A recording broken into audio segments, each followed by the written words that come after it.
Hey, what's happening, everybody? Welcome to the show.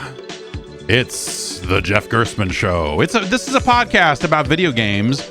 I am hosting this week's installment of the show, and my name is Jeff Gerstmann. Hi, Sagittarius. No, still not a Sagittarius. That's just that is. I think that is. It's canonically the most fun one of those to say. If you are doing a dumb joke about zodiac signs. Like I'm Barry Sobel over here. I got minutes of material on my zodiac sign. Yes, that's right. Pac Mantis is in the chat saying what we all know. The world has taken a dark turn since we last spoke. And yes, you know what I'm talking about.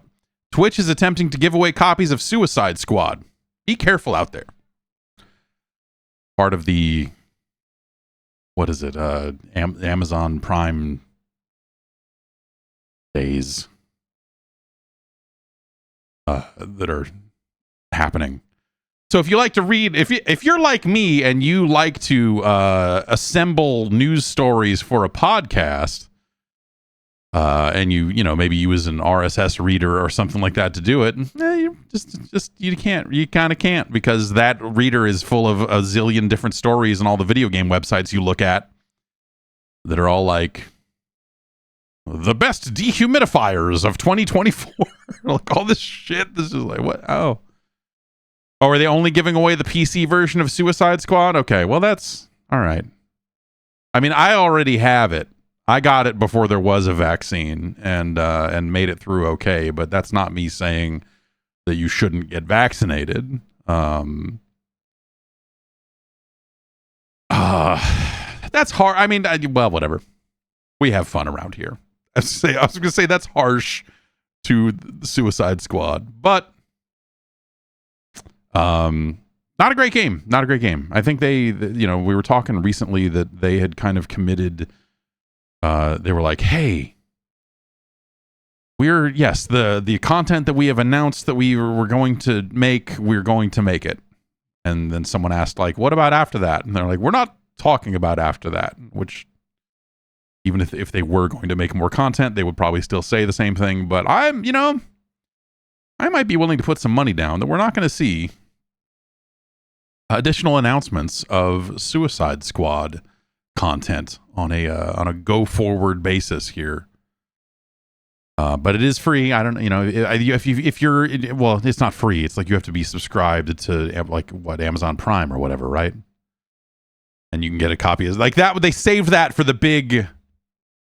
What does that say about the rest of the games they offer for free on their as part of their service? That like when Prime Days came around and they're like, we've got to get something big for Prime Days. So they're like, it's Suicide Squad. I think that's not a great choice. Game's bad. I don't know. Like I feel bad. Because a lot of people worked very hard to bring that thing to life. And it's not a good game. It's not a good game. It's unfortunate. But gosh, you wonder what is next for Rocksteady. What do you think? Do they like win some argument internally and go like, now, okay, can we go back to making the things that people liked from us, or what? Or is Warner Brothers going to be so, because Warner Brothers, like they blamed Suicide Squad for some stuff in their earnings calls and such. They're like, that thing missed its mark and dragged the whole sector, that whole division down with it. I don't know. Like it's one of those things. It's like kind of one of those situations where if you let Rocksteady go back to just like making something in the basic size and shape of those Batman games, is that going to be? Will a successful one of those bring in enough money, while to be of interest to their corporate masters? Or will they have to then go, oh, well, okay, we have to make another live service game because that one shit the bed, and they're expecting these hundreds of millions of dollars, and we need to do this instead. And I don't know. Yeah, I mean, everyone in the chat is just saying like, oh, they're getting shut down, or like, that seems, and I know obviously some folks have left, like a lot of the kind of long time rocksteady folks, people that were the kind of the faces of rocksteady at various points in that studio's lifespan have left and started new stuff. So I'm sure that they took some people with them along the way, and that's just the kind of the nature of things, I suppose. But yeah, I don't know. Warner Brothers is such a weird is just such a weird publisher of video games. I've got a little boy looking at me, and now his big sister's there too, and everyone's putting their faces up against the window and they're waving at me, and I've got to wave back. I'm in here talking about Batman. They don't even know who Batman is. Thumbs up. My daughter started giving a lot of thumbs ups. Rocksteady,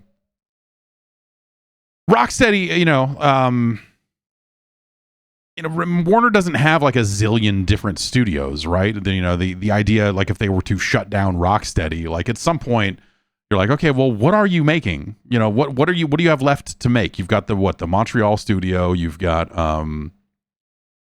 Monolith, the Lord of the Rings people that were working on the Wonder Woman game last we heard from them. And then what? They still the Disney Infinity, the Avalanche Studios. They made the that Harry Potter thing. And then Multiverses that came out of what? There's that Player One Games, and then there's Warner has a studio in San Diego that supports that as well. And there's like that support studio is like, I think John Tobias is there, like Sal DeVita, like there's like classic Midway names at that San Diego studio, like if not currently, then recently. Yeah, Multiverses feels like it already came and went. Colonel Sanders in the chat is saying, I feel like Multiverses is already dead, which was fast. And yeah, I'm kind of with you. It feels like it just sort of it came back out. People were like, yay, it's back out. Wait, why does it feel terrible? And that maybe was sort of their one shot to kind of win people back. I don't know that they necessarily get another do-over on this one. It's just kind of broken in different ways now. But yeah, I don't know. Maybe, it's always hard to tell with some of those free-to-play games. Like, are they sticky enough? Are people playing it and all of that? So I don't really know. Mortal Kombat seems to be chugging along. I don't know. That's always been a reliable seller for them. I think, the quality of MK kind of, comes in around the same area every time. A little higher, a little lower. But I think generally speaking, Mortal Kombat is such an established franchise that my understanding is that thing just keeps selling. Yeah, I don't really know. But that is typically how it has gone. I know that, and some people are saying that MK11 has more players, but like MK11 has been on Game Pass and on PlayStation Plus and stuff like that too. So I think that, obviously there's going to be people that are, I wonder how much that disrupts things going forward, like the existence of some of these, not annual franchises, but frequent franchises having previous installments end up on deep discount or available for free on some of these subscription services or what have you. I know Steam is doing like a fighting game fest, they're calling it, and it is there probably a bunch of those games are on sale right now too, on top of all that. But yeah, I don't know, kind of looking back on it now that it's been out for a while, like I still really like Mortal Kombat 1. I just don't think that any of the seasonal aspects of it have been all that compelling. The big kind of invasion mode that you would do, and that whole thing refreshes seasonally with new board layouts and all of that other stuff has not been engaging enough. I think that's just it was very cool for the first season, and I don't want to do it again. I think that I learned that pretty quickly in season 2 of it, that I was like, yep, all right. The variations on these AI fights are such that I feel like I've seen most of them, and it's just kind of rolling the same dice over and over again. And yeah, not a ton of registrations at Evo, but I don't know. We'd have to go back and compare Mortal Kombat or just like the NetherRealm game, whether it's MK or Injustice, what the player counts are compared to some past years, I suppose, to really get a feel for if there's significantly less interest in the current game or not. I know it's typically always, it's weird. Like in that arena, as much as you tend to think of Mortal Kombat as being a game that is up there with the Tekkens and the Street Fighters of the world, I think when it comes to Evo and Evo registrants, it's never quite been there. Or my memory of it is it's rarely up in that upper. It's certainly no Street Fighter. Maybe in some years it has been Tekken-like numbers, but I don't know. The NetherRealm games have a very specific appeal to them. They always kind of have, and yeah, I don't know. And also a big part of that appeal is my understanding is that it's a lot of people who are not interested in playing fighting games competitively. They like the characters and the story and all of that stuff. And I think that's the best part about Mortal Kombat 1 is all of that shit is really well done and really cool. Yeah, Skelicopter in the chat says, why enter? Sonic Fox will just win. Yeah. Also a valid point. Also a valid point for sure. I think that they need a bigger overhaul than MK1 ended up being. Mortal Kombat 1 and the systems that they laid out there for the assist characters and all of that, I think all of that stuff is cool. It is not enough of a departure from the past 2 games, the 2 or 3 games that they've made. And I think that they, at this point, they're overdue to really shake it up. And we'll see what they end up doing next. I wonder if they do end up going back to Injustice at this point, because that was, the idea was that they were going to do Mortal Kombat 1 because it was them moving to Unreal Engine 5 and all the tech lift and everything else. And they just, also that was set against the idea that NetherRealm might be up for sale.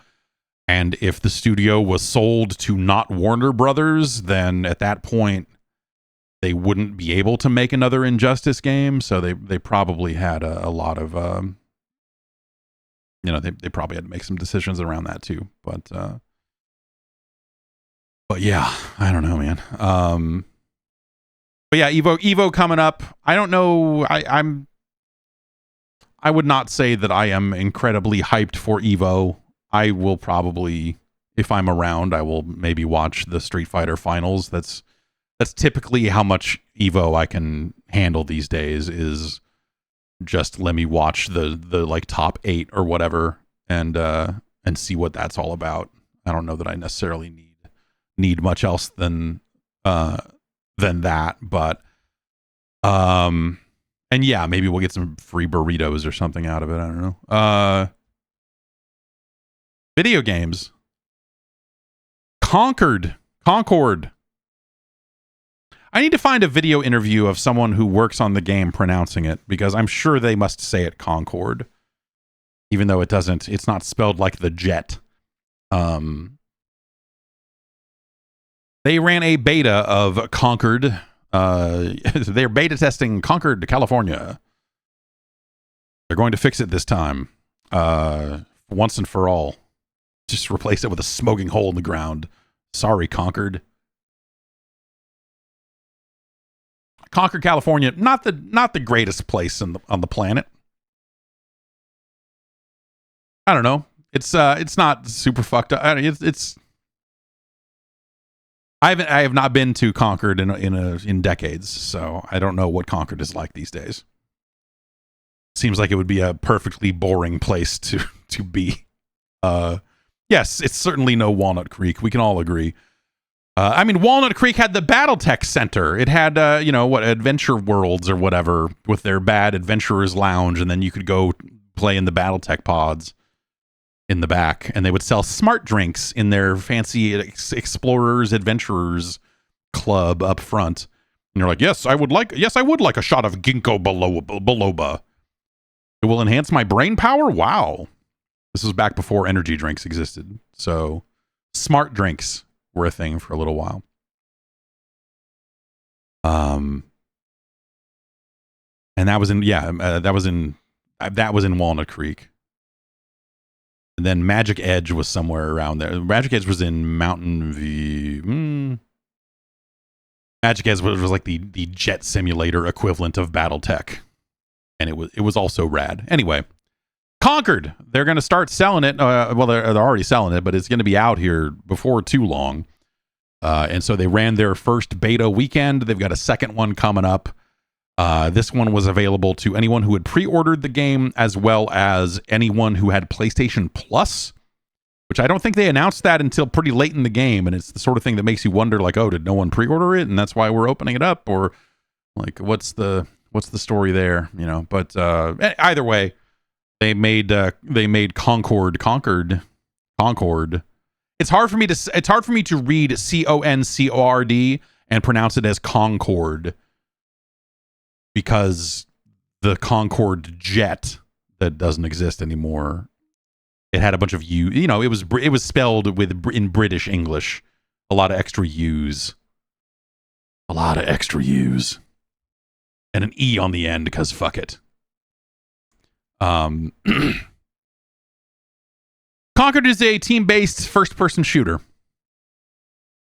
That's kind of it. Like, for all of the time they spent at the announcement, like, trying to focus on the weekly cutscene and how they want to do this story and stuff, that's not really on display too heavily in the beta, which would make sense. But at low levels, you basically have two modes at your disposal, and you don't really get to pick which one you go into. You hit matchmake, and you either get team deathmatch or kill confirmed. They have their own names for them, but that's basically what it is. And it's like a character-based shooter. It is. I hesitate to call it a hero shooter because I don't think these guys are heroes. They're rogues, man. No, but because they don't really have, it doesn't really. They have abilities. I guess we could just call it a hero shooter just for short. But I guess they don't. They have two abilities. It didn't really seem like you were building up for an ult. And I think in the back of my brain, for a hero shooter to be a hero shooter, thou must be filling a meter for something. That's a weird. Anyway, I don't know. But when you pick a character, that character comes with everything. You make very few choices beyond that. The weapons and abilities are part of that character. So when you pick the Michael Rooker looking dude, who looks like Michael Rooker but is green, I guess, he has two pistols, one of which is a 6-shot and one of which holds 9 bullets. They both look like revolvers. But well, I don't know, maybe they're not. Anyway, and he has the ability. He has a heal on, I believe, the left trigger, and on the right trigger, he will throw a knife that explodes, and so that'll stick in a surface and blow up. Or if you hit a guy with it, that's ideal. And that's kind of it. Like, you don't out of game, you don't go like, I think it would be cool if this guy had a submachine gun instead. Like, that's not what you do. All of that stuff is stock. There are variants of the characters that you can unlock. And so the first variant for this guy is, also he has a passive. If you empty a weapon and immediately change weapons, it will reload the weapon. But he also has the variant that is equipped on him is he will reload his gun when you dodge. And you dodge by double tapping the circle button. And And yes, his name is Lennox. Lennox. There's a good number of characters in the game. Like for the trailer and stuff, kind of showed 4 or 5, and I believe it is a 5v5 game. But I haven't seen every mode because it's a beta. But like the stuff that they showed in the beta was seemed to be 5-on-5. You've got maybe like 12 or 15 different characters to choose from. But it leads to these interesting, or at least these kind of, I guess, frustrating situations where, like, I leveled up. I went from level 1 to level 2, and it was like, cool, man, you unlocked a skin. And you're like, awesome, let's see what it is. Oh, it's a skin for a gun on a character I haven't used. Okay. Thanks, Concord. It has Apex Legend character picking where, you know, a meter crawls across the bottom and it's your turn to pick, and you know, so you can't like double up or whatever. Like, it feels fine. Like, you know, like I played it a few rounds of it, and I was like, yeah, man, like they made a decent shooter. Like, it feels like if this was a mode in Destiny or something, you'd be like, yeah, all right.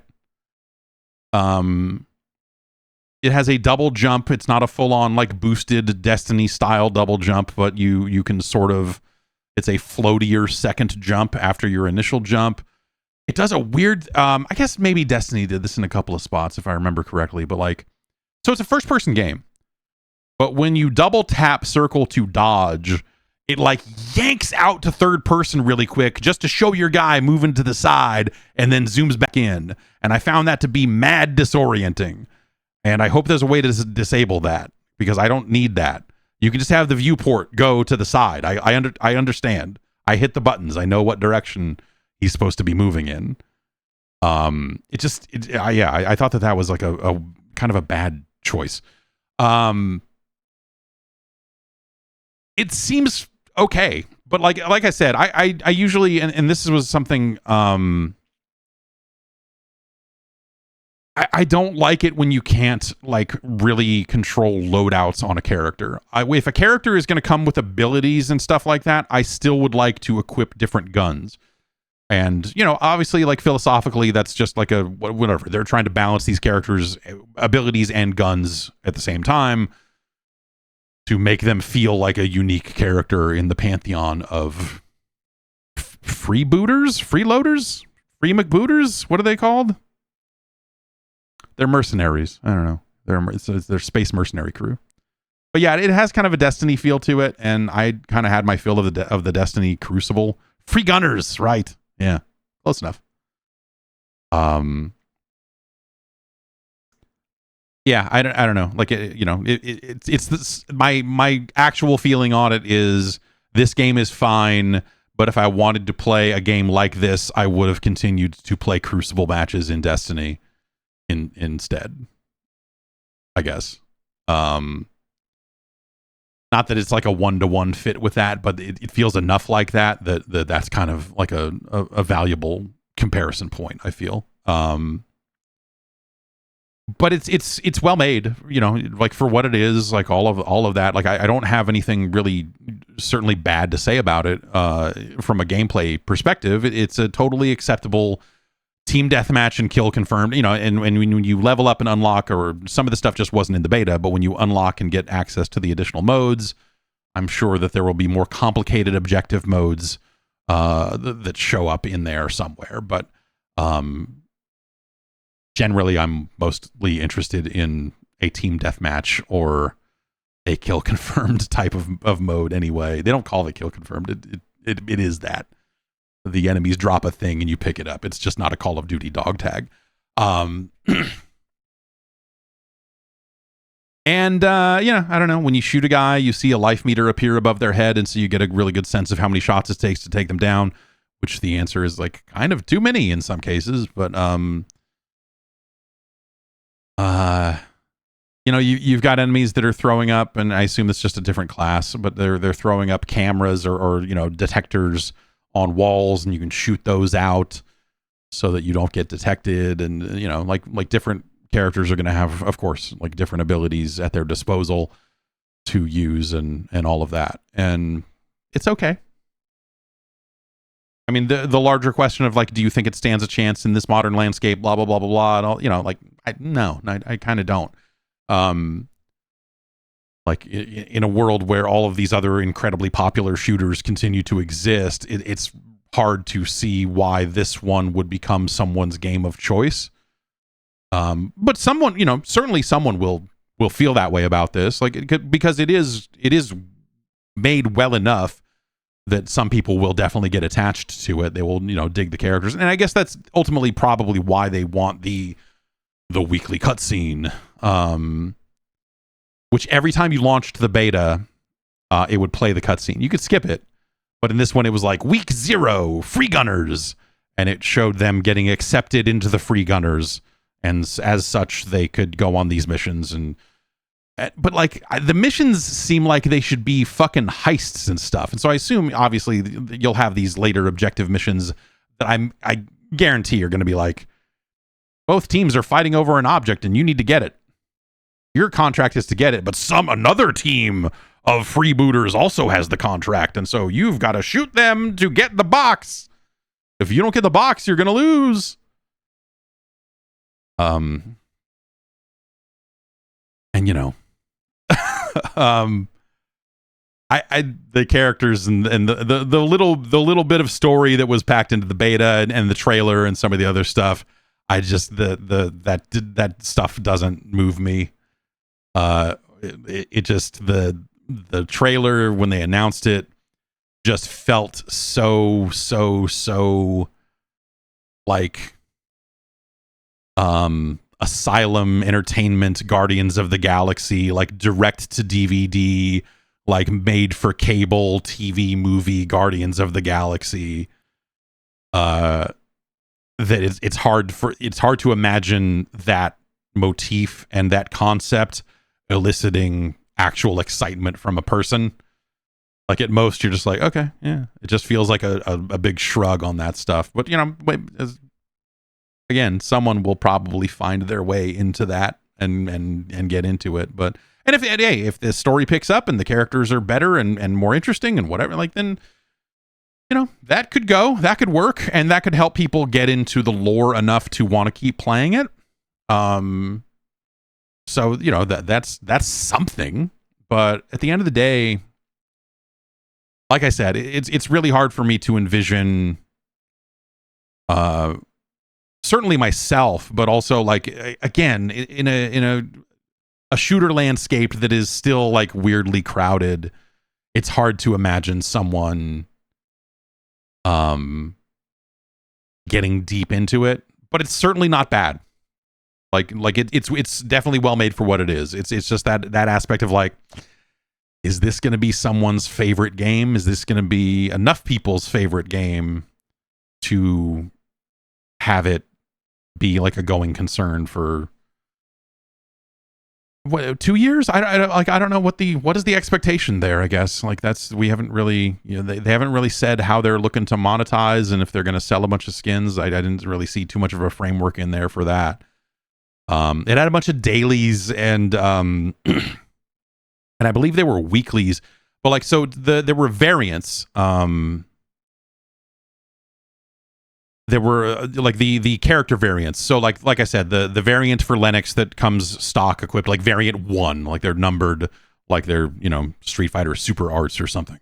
Like Lennox 1 is he reloads when he dodges. And then, you know, but there was also, when you go and dig into like, what can I unlock this week? One of them was like, it was variant 2 for a guy who I believe his name was Tio.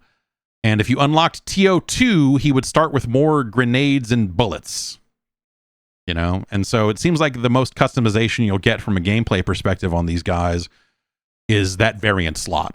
And you'll go like, okay, I'm taking Tio 2 and not Tio 1. And so that means I play it this way instead of this way, or, you know, or what have you. But the rest of it just seemed cosmetic. Like you're, you know, it's standard stuff. You're unlocking gun skins. I believe you're unlocking character skins. You're unlocking, you know, backgrounds for you. The player card, they refer to it as a business card. They have come up with their own names for things. that didn't need naming. So recharging your abilities, I think, is something that generally will happen automatically over time. But I think, it's like a cooldown reduction concept, though that probably varies by character, where if you do a thing, you will recharge your ability. Pretty straightforward concept of like, hey, if you kill a guy, he drops a thing, and if you pick up that thing, you will get a new knife charge. They have chosen to call these skill loops, but more pointedly, they have chosen to call them sloops. And so you got to do your sloops to get your abilities back. You've got to know what your character's sloops are. Sloops is my second favorite word that appeared in this game. The other one was they had a page describing basically there are 3 different multiplayer, or was it 4? 3 or 4 different multiplayer choices. The first one was unlocked, and then you would level up, and then the other ones, I believe, were just straight up not available in the beta. And those would be different modes, basically. Different multiplayer hoppers that you could jump into. They refer to these as ramping up in complexity and in seriousness. A spectrum of difficulty, or a spectrum of seriousness, I suppose. A spectrum of how sweaty the modes are from one to another, or as they put it, the sweatstrom. And I saw the word sweatstrom, and like I fell back in my chair, and I was like, I have to go. And I closed the game and came back to it a day later when I was a little more prepared for what I was going to see. Don't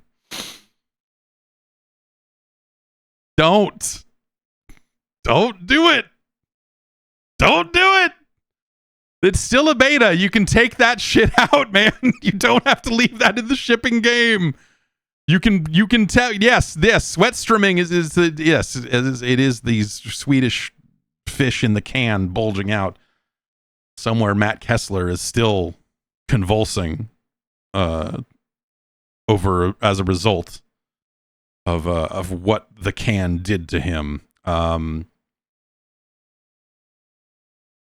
Mass Holtz in the chat says Concord reminds me so much of Battleborn. Like, yeah, kind of.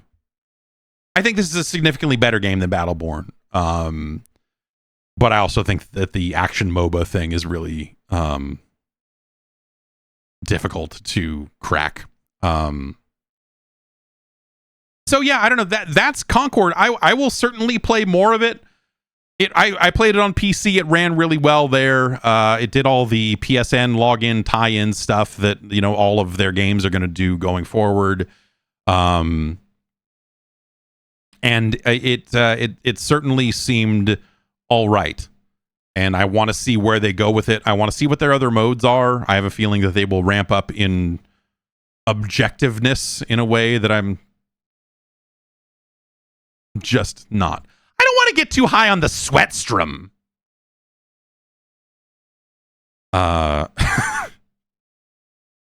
Please take it out. Please remove it from the game. Skill loops or sloops, I'll take it. It's goofy, but hey, whatever. Please take sweatstrom out of the game. We don't need to, the idea of games being sweaty or not sweaty is already fucking, these are bad words to use to talk about the intensity of a game session. I think it's already fucking gross. It's already dumb.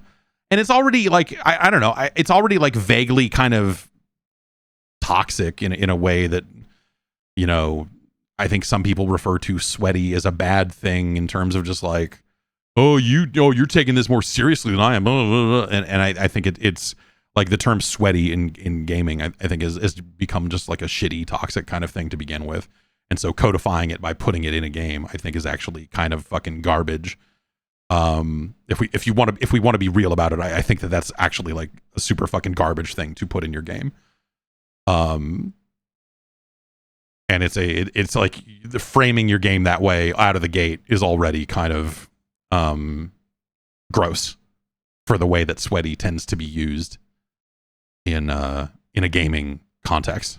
So having this like spectrum of sweatiness be like a, you know, the way that you refer to your own game.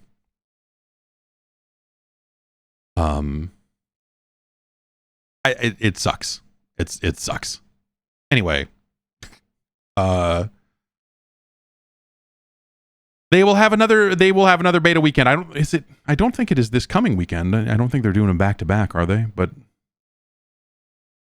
it is apparently my PC thinks that Concord is running right now. I tried to launch it right now because I was curious if you could read any of that documentation, even though the servers are now down, but it will not let you see any of it, unfortunately. So, yeah, it's in a lot of ways, I think it's better than that initial trailer. Kind of the vibes on that initial trailer, I felt were really kind of rotten. Just in terms of, like I said, it just being this like mega quippy fucking, again, like that direct to video Guardians of the Galaxy style. Even when that stuff is good, it's sort of bad at this point, and it's been done to death. And so I just like from out of the gate, I think that trailer, the message that trailer sends is check out all these old ideas we have for characters and writing and whatever else. And you're just like, ugh, yuck. But the game itself feels solid enough to where I do want to give it some more time. Both when they launch a beta, but like I'm curious to see what this thing ends up looking like when it's done. And what other modes they have. I think that's, you know, them launching a beta with here's a bunch of modes that don't involve you pushing a fucking payload. And well, I guess maybe that is to its benefit. Like I said, I was hesitant to even call it a hero shooter because of the way that the abilities seemed to work. Because I generally am not real big on hero shooters anyway, but like this stuff feels lighter than a lot of that. So I'm sure there are synergies and the right classes that you want to play together to do well at certain modes and blah blah blah. But I'm not interested in that either. So we'll see how it ends up. But like I said, the moving and shooting and the things that matter in a game like that, all of that felt totally solid. And it felt very approachable, I guess. So yeah, cool. All right. Why don't we get into the news? Microsoft woke up one morning and said, you know what? Our service isn't confusing enough. Have you seen what PlayStation is doing lately? They've got 3 separate tiers of fucking nonsense. We need to make it fucking weirder. Can we fuck this up somehow? And so they are introducing new tiers to Game Pass, and also they are raising the price of Game Pass Ultimate. They're raising a price on a lot of the Game Pass tiers. Game Pass Ultimate is going up now to $20 a month. They are introducing a new tier called Xbox Game Pass Standard. And the main difference in Standard is that it will not have day one games. So they're doing literally the thing that the PlayStation Plus tiers do, where you will have different access to games depending on which version of the service you are subscribed to. It was already kind of weird by them having a PC Game Pass and a console Game Pass, and then they ended Xbox Live Gold and started Xbox Game Pass Core and tried to build all of these services into one service, and now they have decided to raise the rates on everything, which has added another layer of complexity. Okay, let's see. Let's see if I can parse this out. The Verge has everyone. This happened about a week ago. So Microsoft has a big fact page up trying to describe the differences. Everyone has written their coverage on it, but basically what this means is the hey, you will get all of the Xbox games on day one stuff. That is now going to be only for people on the highest tier of service.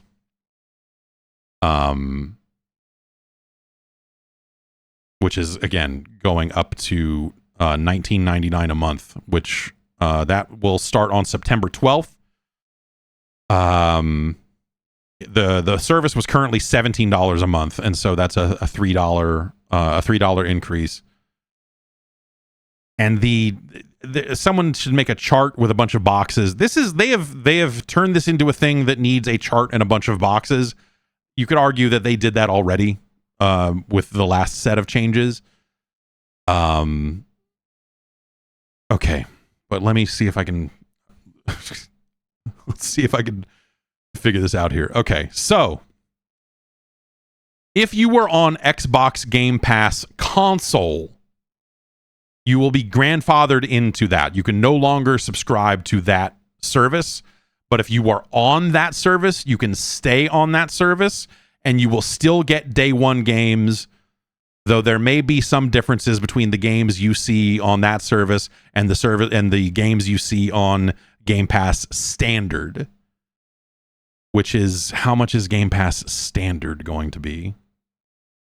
That'll be $14.99 a month.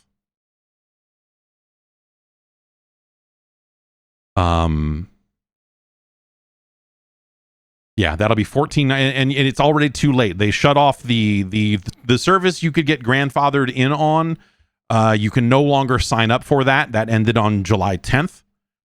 And I believe you can't sign up for Game Pass Standard because it's not available yet. Microsoft is only saying, according to The Verge, that it will be available in the coming months.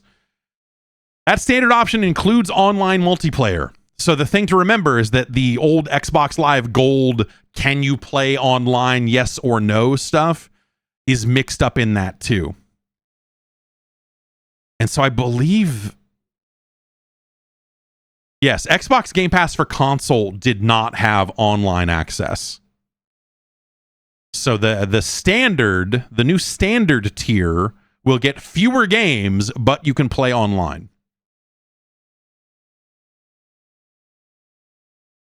Okay.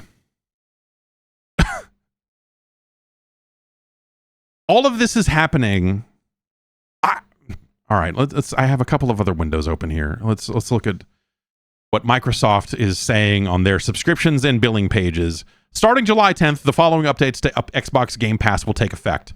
Price changes will go into effect for new members. So if you're signing up for Game Pass right now, these new prices are already in effect. If you are an existing member, the prices will change in September. Okay.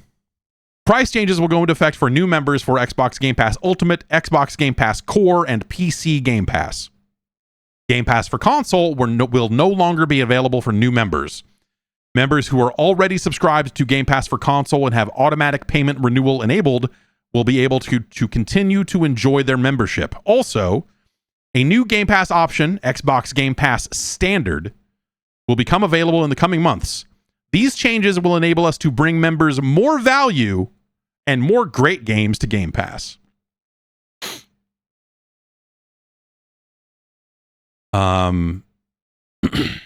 So if you are currently on Xbox Game Pass for console, you can, and you have automatic renewal enabled,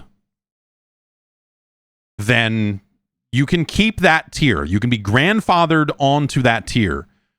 If your membership lapses for any reason, if at any time you turn off your automatic payment renewal and your membership lapses, you will no longer have access to Game Pass for console and will need to join one of the other plans we offer for Game Pass. Xbox Game Pass for console codes will continue to be redeemable until further notice. As of September 18th, 2024, the maximum extension limit of a Game Pass for console will be 13 months. So before that had been, I think, 24 months. They had already limited the amount you could stack onto the service before. So this is them limiting. Yeah, it was 36, And then did they drop it to 24 and now it's 13? Is that what it is? Okay. Xbox Game Pass Standard, they say, we created Game Pass to offer players more choice in how they discover and play games. This includes offering different prices and plans so players can find what works best for them. A new Game Pass option will be available for $14.99 in the coming months.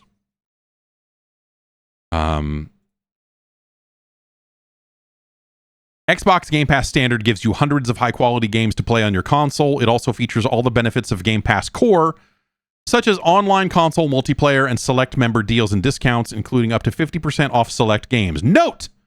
Game Pass Standard will not include games released on day one. Now, I assume that's any game, first party or third party, because they do not make a distinction here. Like the new Capcom game that reviews hit for today is going to be a day one Game Pass game. I assume that third party games will also fall under this restriction, that it's not just first party Microsoft releases. They don't have a date on when Game Pass Standard will be available. Standard will not come with access to... Oh, okay. All right. Okay. Well, I'll just read this verbatim so that I'm not mucking up the definition here. Xbox Game Pass Standard. The question is, how will Xbox Standard differ from Xbox Game Pass Ultimate? Xbox Game Pass Standard includes hundreds of high-quality games, online console multiplayer, and select member deals and discounts, in addition to having all the benefits in Game Pass Standard. Xbox Game Pass Ultimate also includes day one titles, specific entries to the Game Pass Ultimate library, which implies there will be games that are not necessarily day one games that will still only be on the highest tier of service. Access to EA Play, Xbox Cloud Gaming, so you'll only get the cloud access if you're paying for the expensive stuff. Perks, quests, and discounts on games in the Game Pass library.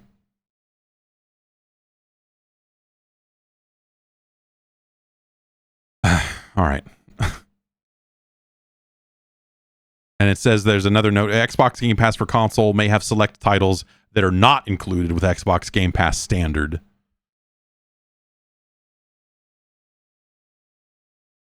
Will all console games added to the Xbox Game Pass Ultimate library also be available with Xbox Game Pass Standard?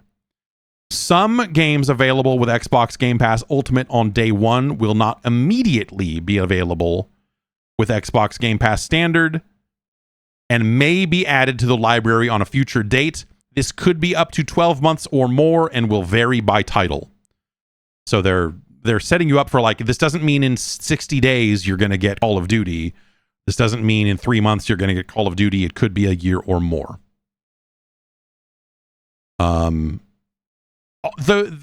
way all of this is written, and this is the FAQ. This is Microsoft's like FAQ page for the changes. But them saying this could be up to 12 months or more and will vary by title says to me they don't know. And some of this will be dictated by business terms, like, oh, well, Capcom didn't want to do this. Capcom only wants it to, or for it to roll out to this tier of service, they wanted this amount of money. We didn't make the deal for that, and so it's just not ever going to go. It's only going to be on Ultimate, and then it'll, by the time that 12 months will hit, it will have disappeared from the service completely, and that'll be that. This feels like them not quite having it. This feels like they don't know what they want to do yet. This feels like they're leaving their options open for whatever comes their way. And some of that makes sense because, like I said, when they're doing deals with third parties, they don't, every third party is going to be a little bit different about the deal they want to make. And so, good for them to have maximum flexibility to make these deals in the first place and not be locked into something where they're like, in 90 days, it will be available for all of our subscribers or whatever, because that then, probably hampers their ability to do deals also.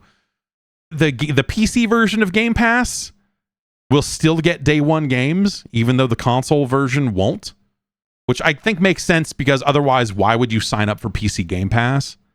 It's kind of like PC Game Pass on its own has gotten better than it was when they first rolled it out, but it's still not, like they don't charge for online access on PC because they can't get away with that because there's too much competition on the platform. If everyone else doing multiplayer gaming, if every other, if Epic was like, oh, if you want to use EOS, if you want to use Epic online services, you need to pay $4 a month or whatever. You need to have an EOS account. If Steam was like, oh yeah, we're going to run all of our servers through Steam, and now if you want to play any multiplayer game through Steam, you need to subscribe to a service. Make no mistake, Microsoft would love to charge you for online access to playing video games on the internet. But they just can't do it on PC because that's not the landscape there. It never was. But that doesn't mean it never will be because, hey, DLC maps and stuff like that used to, not necessarily. That was the big thing. People were like, I can't believe they're charging for maps on PC. But I guess at the end of the day, hey, there was a Warcraft 2 expansion that added a whole campaign. They charged for that. There have been plenty of expansions for PC games over the years that charged money for stuff. So there is some precedent for that, I suppose. But anyway, I digress. None of that would make any sense.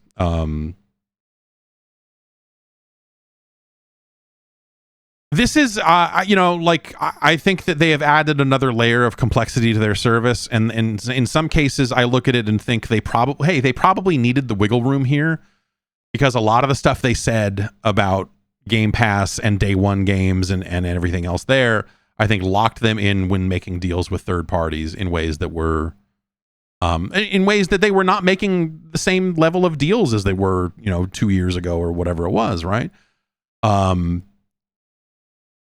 So in some sense, I look at it and go like, yeah, this probably does give them some flexibility to chase bigger games again in a way that it feels like they haven't been.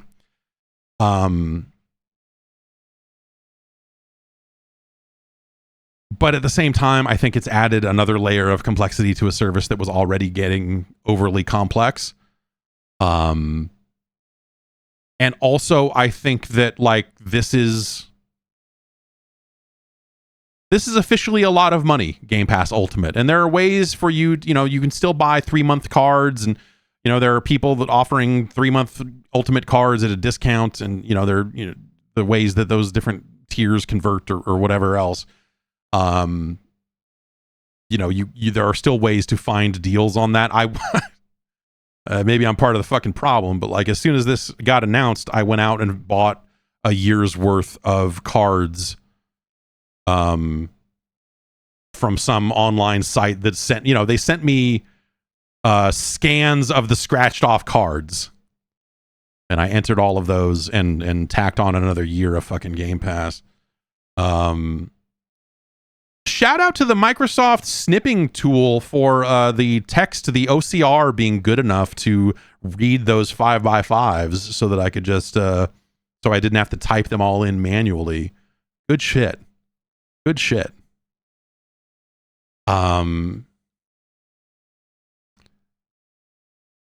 Is Game Pass worth $20 a month? There's going to be a lot. There has been, and there will be a lot of discussion about that, I think, around this change, right? And I think a lot of it comes down to your individual use case. I still know people that it feels like the only games I hear them talk about are games that are on Game Pass, because the only way they're interfacing with, let's say 90% of games, maybe there's, big games on the PlayStation, these are people that still go out and buy all the platforms and all of that sort of stuff, but they're like, hey, I'm just what's on Game Pass? And there are still people out there that are doing that. And so for that type of player, they're probably still coming out ahead, even at $20, just for all of the other games on the service. I think that for a lot of people, at least when we get into the online discussion around the value of Game Pass, a lot of people collapse out all of the other games on Game Pass and only focus on the day one games. Which that's their use case. I'm not going to say that's fair or unfair. I'm saying that that's the way, because that is the way I look at Game Pass as someone who, I mean, I have ready access to games on multiple platforms. I'm not like the average consumer. It's whatever, right? And so I am more interested in like, what is Microsoft putting out to like better their case for why Game Pass should exist? What are the first party games that I can play on this service? What are the high quality releases that are going to be the big games that I will play on this service?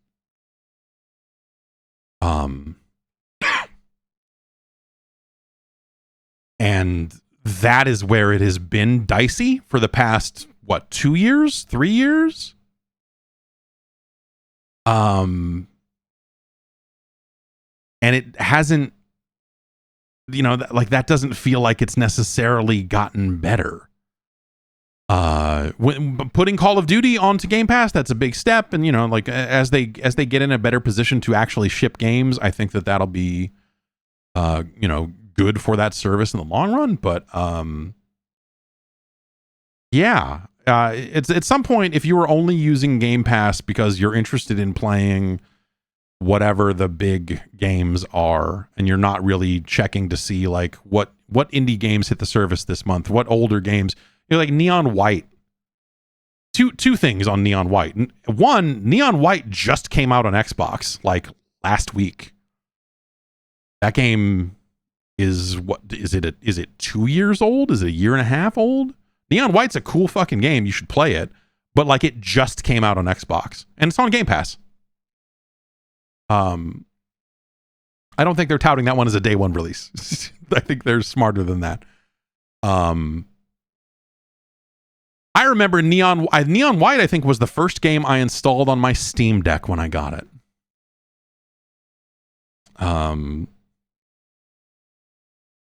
And so that cuts both ways. I already played Neon White. So when it comes to Game Pass, that doesn't do anything for me. I'm like, great. All right. That's an old game. It's an old game. But a lot of people, especially people that only own an Xbox, have never played Neon White. And so for them, it's going to be some brand new thing. So yeah, I think obviously you have to look at all of that stuff and realize that like different consumers are going to be in such different headspaces around the pricing and around the value of the service, depending on where else do they play games, where else do they buy games, whatever else, like that's sort of the way this shakes out. I don't think you can have a blanket statement that says this is now too much money, because I think you could easily play more than $20 worth of video games on Game Pass every month if you were looking at the entirety of the service. But that's not how I look at the service. And I think that's not how a lot of people look at the service. So that's, with the way it gets discussed, it feels like people are just waiting for the next big first party game. And those are very few and very far between. And sometimes those games aren't even awesome. So it's a real, I guess I would call it a crapshoot. You could play Tunic. I think Tunic just came out on PlayStation. So speaking, that goes the other way, right? Is like Tunic just came out on PlayStation relatively recently, I believe. And now it's on one of the tiers of service that they have there. I don't know which one. So you should play Tunic wherever you can. You should, buy Tunic and play it if that's a more sensible thing. But I think like what I'm getting at is Game Pass used to seem like a real no-brainer. It was just like, man, why wouldn't I do that? But as they've raised prices, and now I think as they've continued to add that layer of complexity, you just look at it and go like, man, this is getting to be a little weird. It's probably like, if you care about Call of Duty and you're an Xbox player, or even if you play on PC, if you're going to get the PC Game Pass, or if you're just going to get Ultimate because you play on both console and PC, that probably still works out. You might still need to pay the $30 to upgrade to Vault Edition because you need the launch skins. Um, but I don't know who, everyone's going to be different in that regard. But I do think that like there's an increasing number of people out there that I think have very valid reasons for canceling Game Pass because of the way they tend to use the service. It just isn't working for them anymore. And I think that this to me feels like one of those moments of reckoning. I also think that like the order of operations here, the way they did this, I think really sucks. I think just from a consumer friendliness, when we think about Microsoft and their the ongoing attempts they have made over the years to try to seem friendly to the video game fan, I think getting out there and saying, yes, that's right. It was a question, but we're going to answer it. Yes. The thing we said about day one games, yes. Call of Duty is coming to Game Pass on day one. And then to sit there like this for like, is it been 3 weeks? Has it been like a month? Just to sit there like this and go, okay, all right. Okay, when's the other shoe gonna? All right, has it been long enough? We're raising the price of Game Pass, and the other tiers of service won't get games on day one. I think that fucking sucks. I think to spread that out for as long as they did is a really shitty way to do it. I think they look like assholes for doing it this way.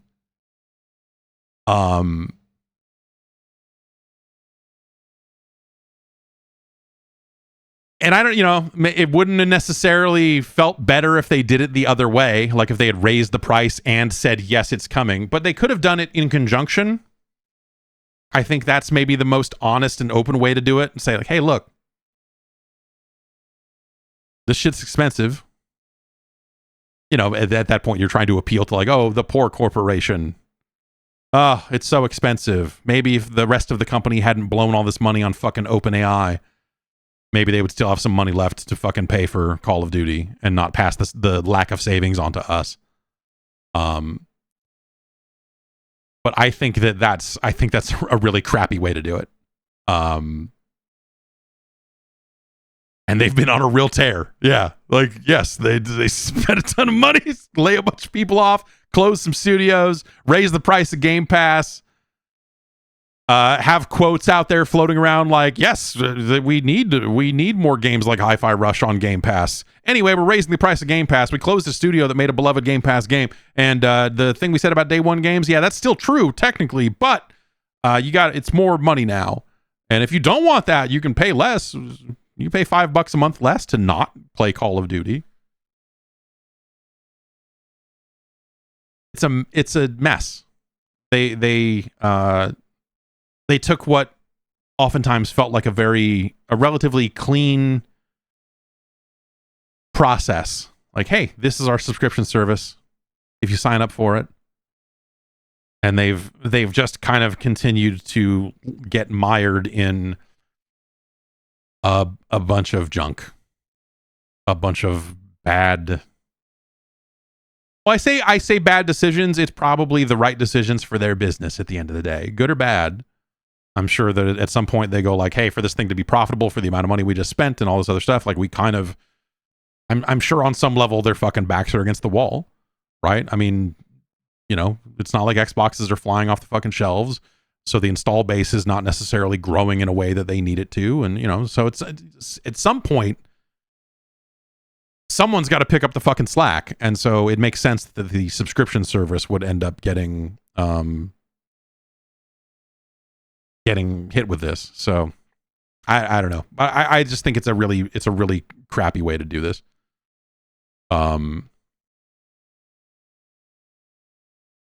I almost would have, and maybe they can't afford to do this again without knowing their books and what pressure they have from the CEO. It's very easy to speculate about this sort of stuff, but the reality of the situation is a little bit beyond us right now. I would have probably, for the feel good and for the like, let's see if we can make it up in volume. How are we going to do it? Volume.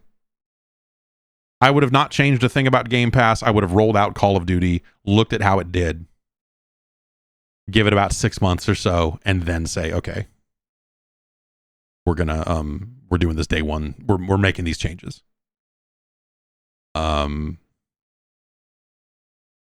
Yeah, it's a frustrating move, I guess. But like I said, I think that there are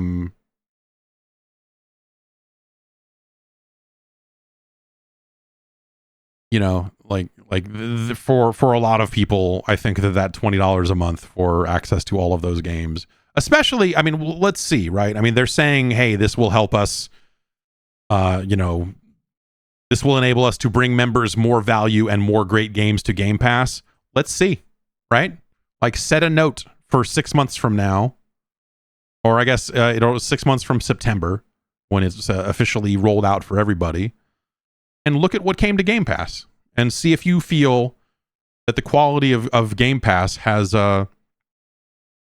increased in a meaningful way. Want to take bets on that? Do you think that you'll look at it and go, yeah, Game Pass has really gotten better, or no? We'll see.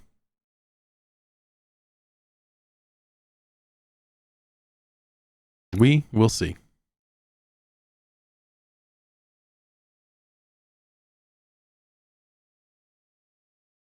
Ubisoft, another fan favorite. This comes to us from videogameschronicle.com, and VGC is reporting. Oh, actually, okay, so this is reporting originally coming out of Stephen Tottilo's Game File. If you remember, you probably don't, but back in 2021, apparently Ubisoft partnered with some streaming service known as Binge. Sure. To make some kind of televised television series based on the hit franchise Driver. Would you watch a Driver TV show? Probably. I don't know. It's just like a dude driving cars, like fucking streets of San Francisco. Like, why? Yeah, all right, fine.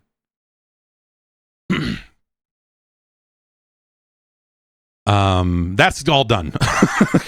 That's all gone. As of January, Ubisoft told Totilo, we are no longer moving forward with our partnership with Binge for a Driver series. But the quote goes even further. We are actively working on other exciting projects related to the franchise and can't wait to share more information in the future.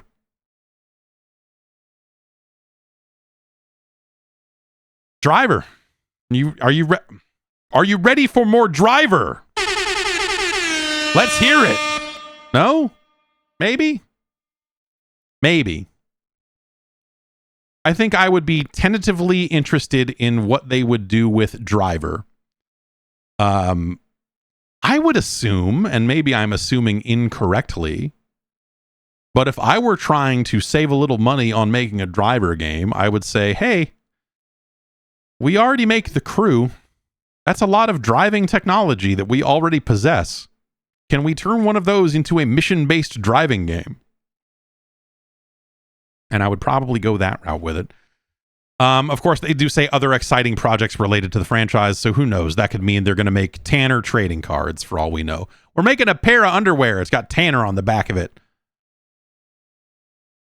And then he's got a voice bubble coming out of his mouth, and it says, I love skid marks. And that's it.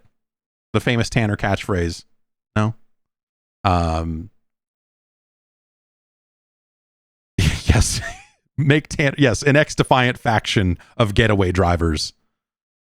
Only they can't drive cars in that game.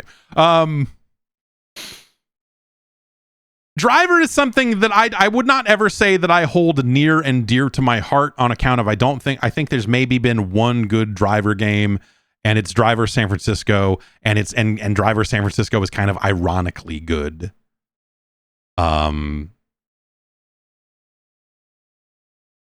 So the idea of let's make a new Driver game. I think about Driver 3. I think about how fucking broken Driver 3 was. I still have a copy I forget what the post-it note says, but I still have a copy of Driver 3. It was sent like after the reviews had gone up. It was like a month later or something like that. And the person doing PR for what was then, I guess, Atari, sent another copy of it and said, you know, so you can relive the magic on a post-it note. That's the fucking funniest shit. And I still have that post-it note on that sealed copy of Driver 3. Driver 1 and 2, obviously very influential in terms of, you know, being the things that made Grand Theft Auto 3 happen, you know?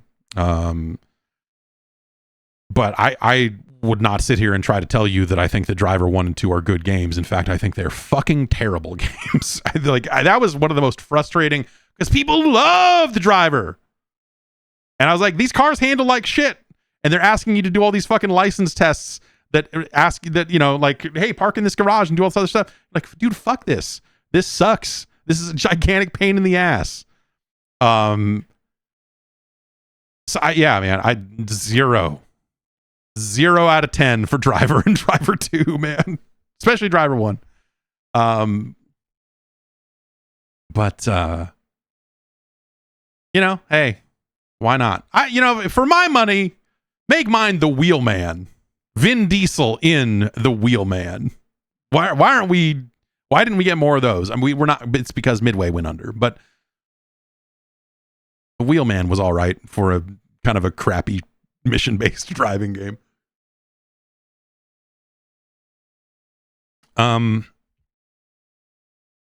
Another note here at the bottom of this Video Games Chronicle article is that Ubisoft is also recently confirmed that they're working on a Watch Dogs movie. I don't remember if we said that back when that got announced. I don't know if I got into that, but yes, they are apparently going to make a Watch Dogs movie, which I think could work. Youthful hackers versus the fucking militarized fucking cops and evil corporations. Like, you know, that's a war games for a new generation. If they do it right.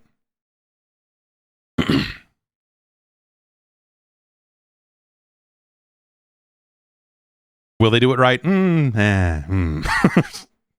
That's a bigger question.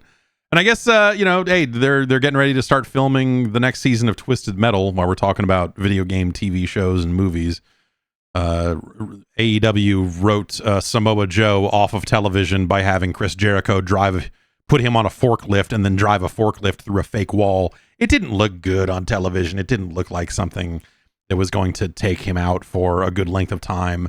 But apparently that's what they're going to go with for writing Samoa Joe off of TV so that he can go be in the Twisted Metal season. Where he played a character but didn't do the voice of the character. Which was weird. Do you ever check out Game? Have you ever checked out Game? Have you ever been to a Game? And by Game, I mean the United Kingdom-based retailer that has been, I guess, tumbling down the drain here for the past handful of years. According to Eurogamer, Game is going to end the in-store sale of physical currency cards, as well as they're going to stop taking pre-orders in the store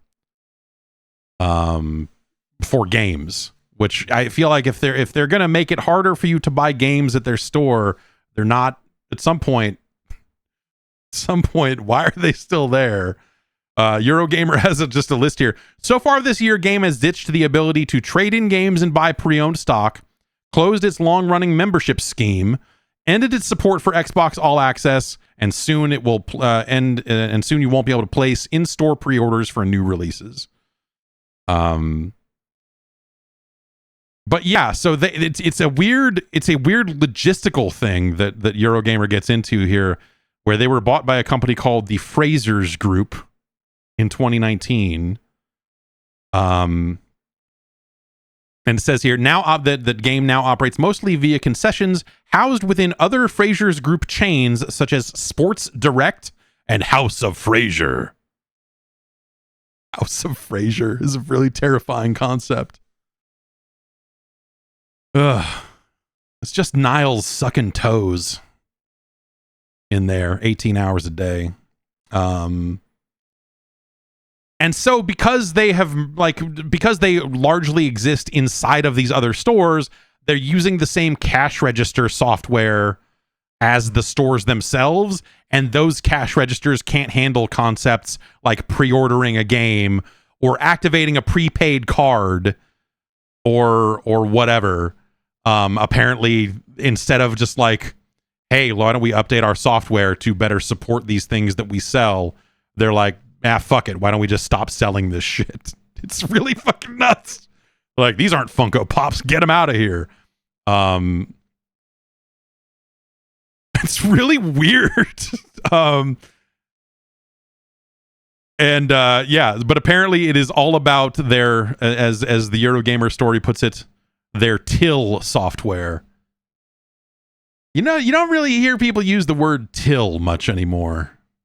I don't. Maybe it has a longer running life in the United Kingdom, but here I feel like till is a very like saloon, Wild West kind of like, it's in the till.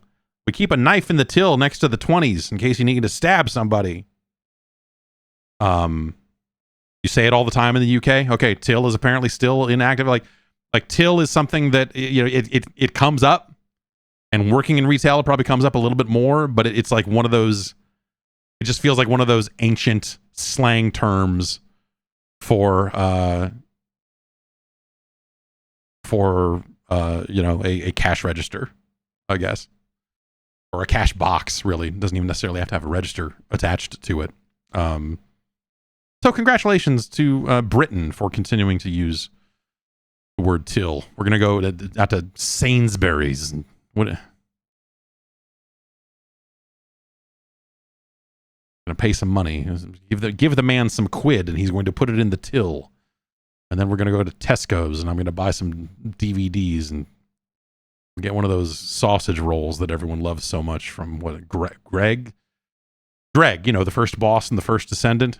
He's got killer sausage rolls.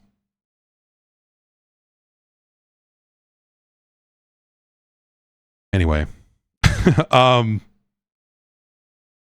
they will still sell digitally fulfilled codes because those can just be printed onto a receipt. So cards that have to be taken up and activated, which is weird because I would think most stores would have things like that for things that are not related to games. I feel like any store I go into in the States has the fucking rack of bullshit.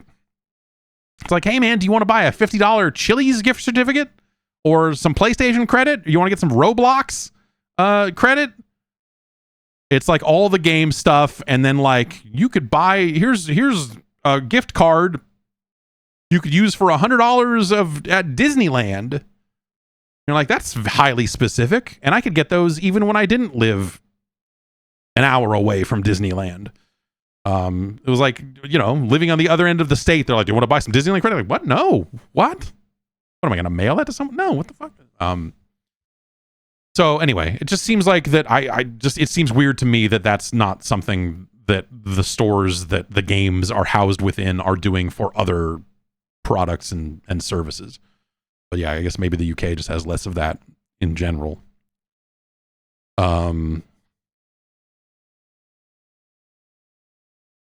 At some point, game just goes away, right? I mean, all the stories about Game, the retailer in the United Kingdom, feels like it is like now it's housed within some other store. Like you're going to go to a Sports Direct, and you're going to go like, I'm here to get some high-tech Silver Shadows, and oh look, you got the Kratos Funko Pop. Let me get one of them too. Like it just seems like that whole thing's going to completely go away sooner rather than later. And Ban Puncher on the Discord has pasted in one of those UK tabloid articles. Sex with Greg's pasty boiled my bell end. And now this man claims he's going to sue. Yeah, well, I mean, if you're fucking a sausage roll, you get what you get. I think. That's, hey, maybe it's just me, but for me, once you cross that line, I feel like all lawsuits are off. That should be the thing. Sony has announced plans to attend China Joy 2024. They're going to go to China and show off some games. And that is happening at the end of this month. So I thought it might be interesting to see what they're showing there, because maybe that would tip their hand for what might show up at Tokyo Game Show a little later this year, since they did announce that they were going to attend that as well. They've been highly selective about which events they're going to attend. I don't know that this necessarily will quite tip their hand here, but for China Joy, according to Gematsu.com, they're going to be showing a handful of games that are part of the PlayStation China Hero project. That, if you remember, that is PlayStation went and very deliberately made some investments in the Chinese market for Chinese developers to make games in China. And some of those games, well, I believe Stellar Blade was one of those, if I remember correctly. But the games they have listed here that are part of the China Hero project are AI Limit, Awaken Astral Blade, Convolaria, Daba, Land of Water Scar, Evo Tinction, and Exile Edge. Oh, you're right. Yeah, Stellar Blade's Korean. Sorry. Yes. They will also be showing from first party. They will show Astrobot, Helldivers 2, Horizon Forbidden West, and Ratchet and Clank Rift Apart. They will also be showing some third-party games, such as EA Sports FC 24, Elden Ring, Fatal Fury City of the Wolves, Gundam Breaker 4, Immortals Phoenix Rising. That game, I believe, is what, 4 years old? 5 years old? 4 years old. Infinity Nikki, Let's School, NBA 2K, doesn't say which one. I assume it's not just NBA 2K for the Dreamcast. Phantom Blade Zero, Rusty Rabbit, Strinova, Sword Art Online, Fractured Daydream. That Time I Got Reincarnated as a Slime, Isekai Chronicles, and Wuthering Waves.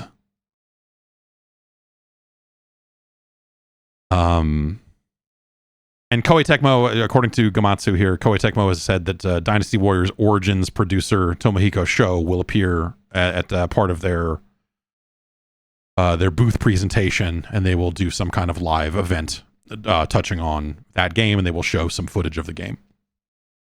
I assume that the games are not out in China, right? I mean, obviously, with the way Chinese approvals work and games coming out in that territory, I have to imagine that this is a sign that Immortals Phoenix Rising is not available in China, but will be at some point in the future, which, okay. I guess, man.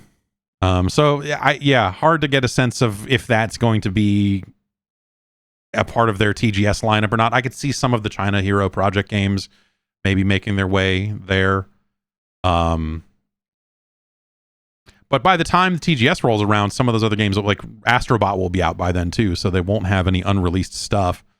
It just probably comes down to, are there games that came out in the US that are not out in China?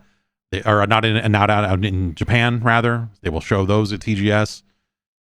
And they will probably have a third-party presentation, or they will have kiosks devoted to third-party games there as well. Usually that would be, sometimes when you would go look in the Sony booth at TGS, you would see, like, they would have whatever games they were publishing, and they used to publish a lot of games. And so there was a huge first-party presence and huge presentations for all of the games. It's like, here's Siren and all this other stuff.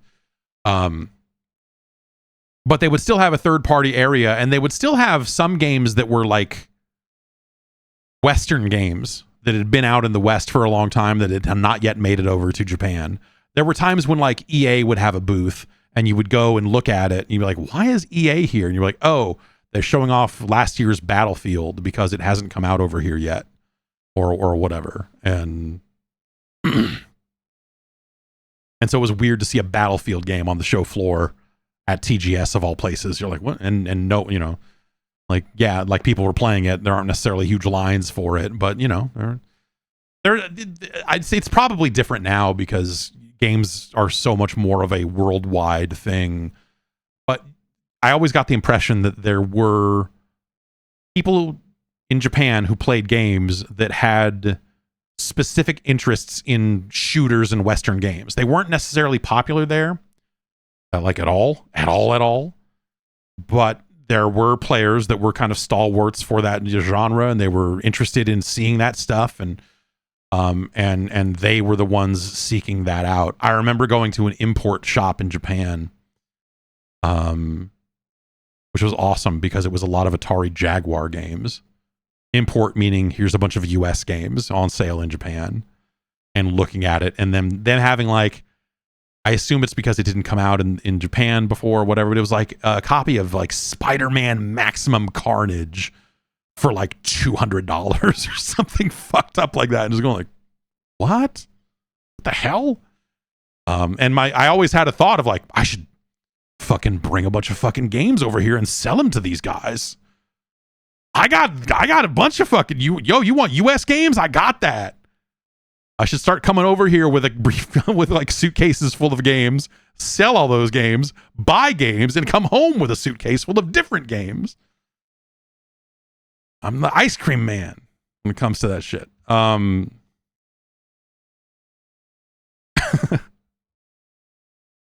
wonder if that store is still there. It was always crazy walking in and seeing a bunch of Atari Jaguar stuff set up. And just looking at all of it and going like, yuck, dude, no one outside of this room is interested in any of this shit. Like, look, it's the Atari, and it was like on prominent display. Like, we've got an Atari Jaguar in here, and you're like, yeah, that thing's a piece of shit. I mean, I love it, but you know, not exactly a successful console.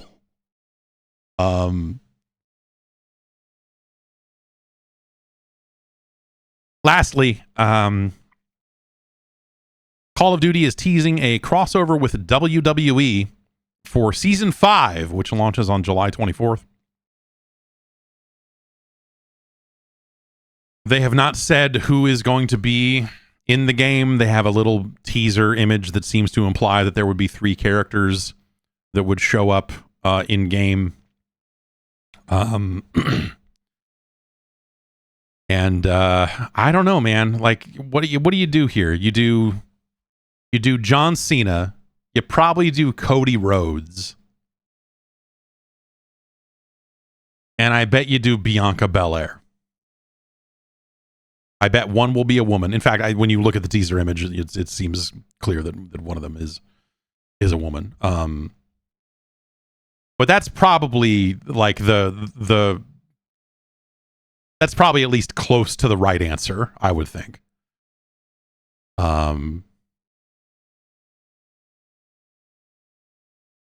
But yeah, I don't know. Maybe you do.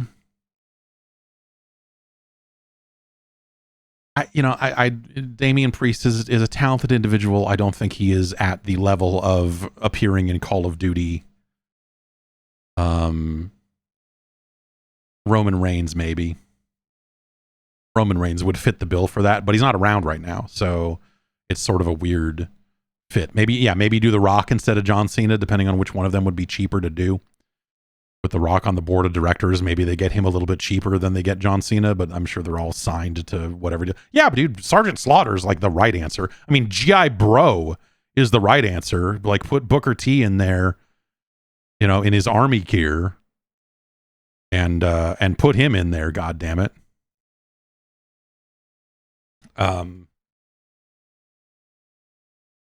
Yes, the Miz did play a Marine. We could put the Miz in there. That would be a good fit. That would be a good fit for sure. I always pull for Xavier Woods when it comes time for video game tie-ins. I think he's such a natural fit. Yeah, if you want throwback guys, like, you know, it'd be Macho Man would be cool, but like, you need lines of dialogue, and are you gonna go get a Macho Man sound-alike, you know, to get in the booth and give you some, ooh yeah, I'm throwing a grenade.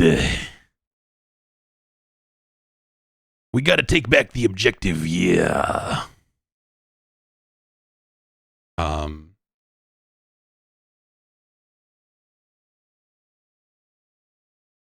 Yeah, that might be kind of.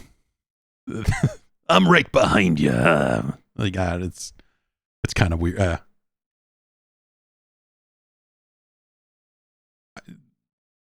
But I don't think sound-alikes are the way that they really want to go for that sort of stuff. So I would assume they would go with people who are still with us.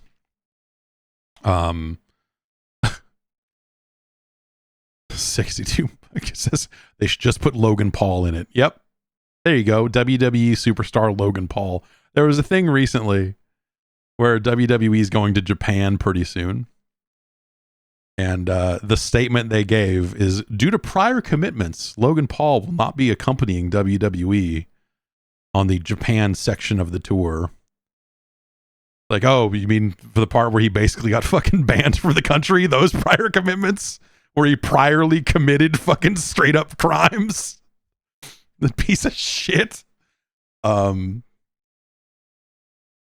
prior commitments? Anyway. This is kind of a weird, this is all timed weird because it seems like they're really, these skins won't carry over to next year's game. Maybe they will still work in Warzone. I don't know that they've even necessarily said yes or no to that. So if they're going to wipe the slate clean on these, like even the Gundam skins they put out a couple of months ago felt like fucking bad. In terms of like, hey, you're only going to use these skins for a little while and then they're going to be obsolete and not supported in the next game. So something about them at the end of July putting WWE skins out, I think, seems crappy.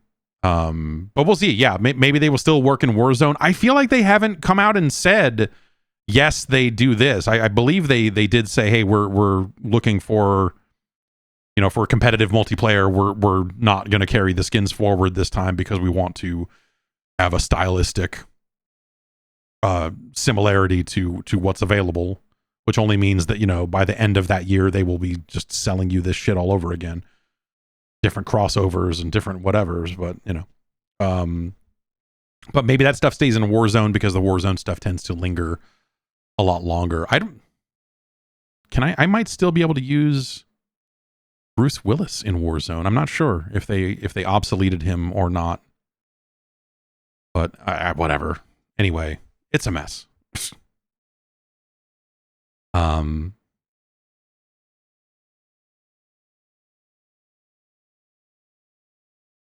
They should. They're putting wrestlers into Warzone, and instead we should just bring back Rumbleverse. Are my feelings on this? If you're going to put WWE characters into a battle royale, what if instead, which they already did because Fortnite already had their crossover. What if instead Rumbleverse came back, and what if I was allowed to play Rumbleverse some more? I think that would be cool, personally. I think that'd be fun.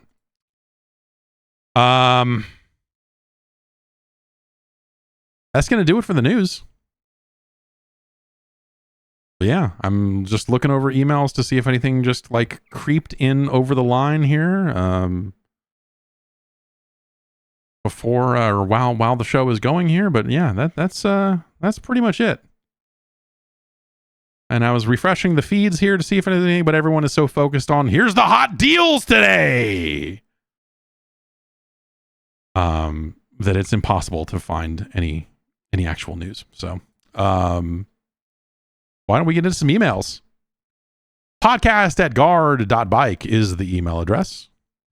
If you want to send in some of those, you can do it. Many people do every single week. And now, let's take a look at some of those. Dan from England, UK. Feel like no one writes that No one says England, comma UK. It's very. Oh, you mean Old England, not New England? Got it. I think the PSP sits in my top 3 handhelds of all time, and I remember getting one at launch in September 2005 and being blown away by it. I was around 15 at the time, but wasn't following the industry how I do today. All the information I got was through magazines and not the instant reaction and impressions available via the internet. I would appreciate it if you can tell me how the industry reacted to the PSP back when it was announced, as in many ways it was such a leap forward for this kind of device and offered many of the things we now take for granted via smartphones. How did you personally react to the PSP's unveiling and subsequent launch? Do you have a favorite PSP game? I love the PSP. I thought the PSP was cool. There were a lot of questionable versions of games, of console games that got ported onto the PSP. And sometimes those were really fun in the ways in which they were questionable or downsized or whatever. Like, was it like Thug 2 Remix was like a really pretty good version of that game, and there were just a lot of fucking games on it. It was popular in ways that like the Vita wasn't, I remember, I'm trying to think back to the unveiling of the PSP and like, I don't know. I'm trying to remember if I had seen a PSP prior to buying a PSP. It seems like I would have, but I don't know that I don't know that I had spent much time, or, it's one of those things where if you did, it was like part of a kiosk at a trade show or whatever. And so it wasn't like something you were living with. It wasn't something you were throwing in your pocket and going somewhere and doing things with. And so we went to Japan when the PSP launched, and we had a bunch of pre-orders lined up. But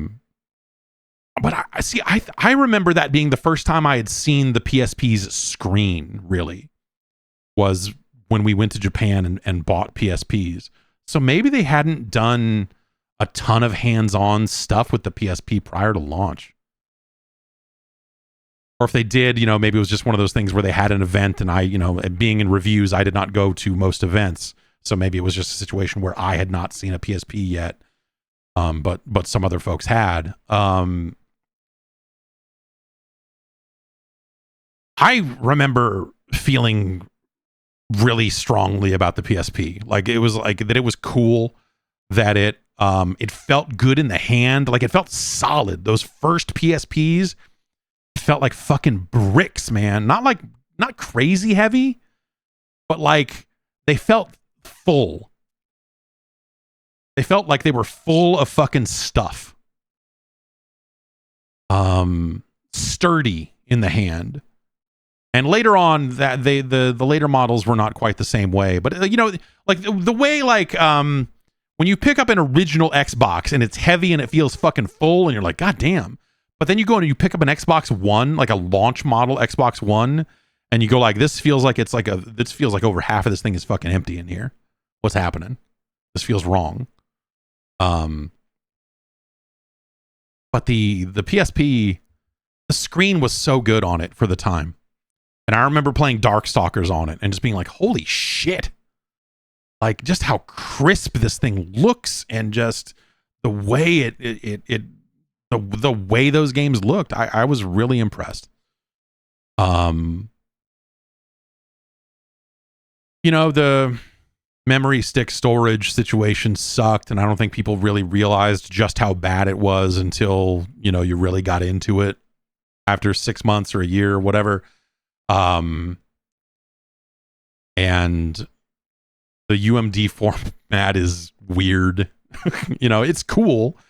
But like logistically, when you're carrying them around as like, here's my portable gaming device, like they're kind of shitty in that specific way. You're like, geez, these are going to get dirty and they're going to get ruined, and they're in these weird slots, and but yeah, I think the PSP was a really neat device. The idea that it could play games online, very few games took advantage of infrastructure mode. But that stuff was really awesome.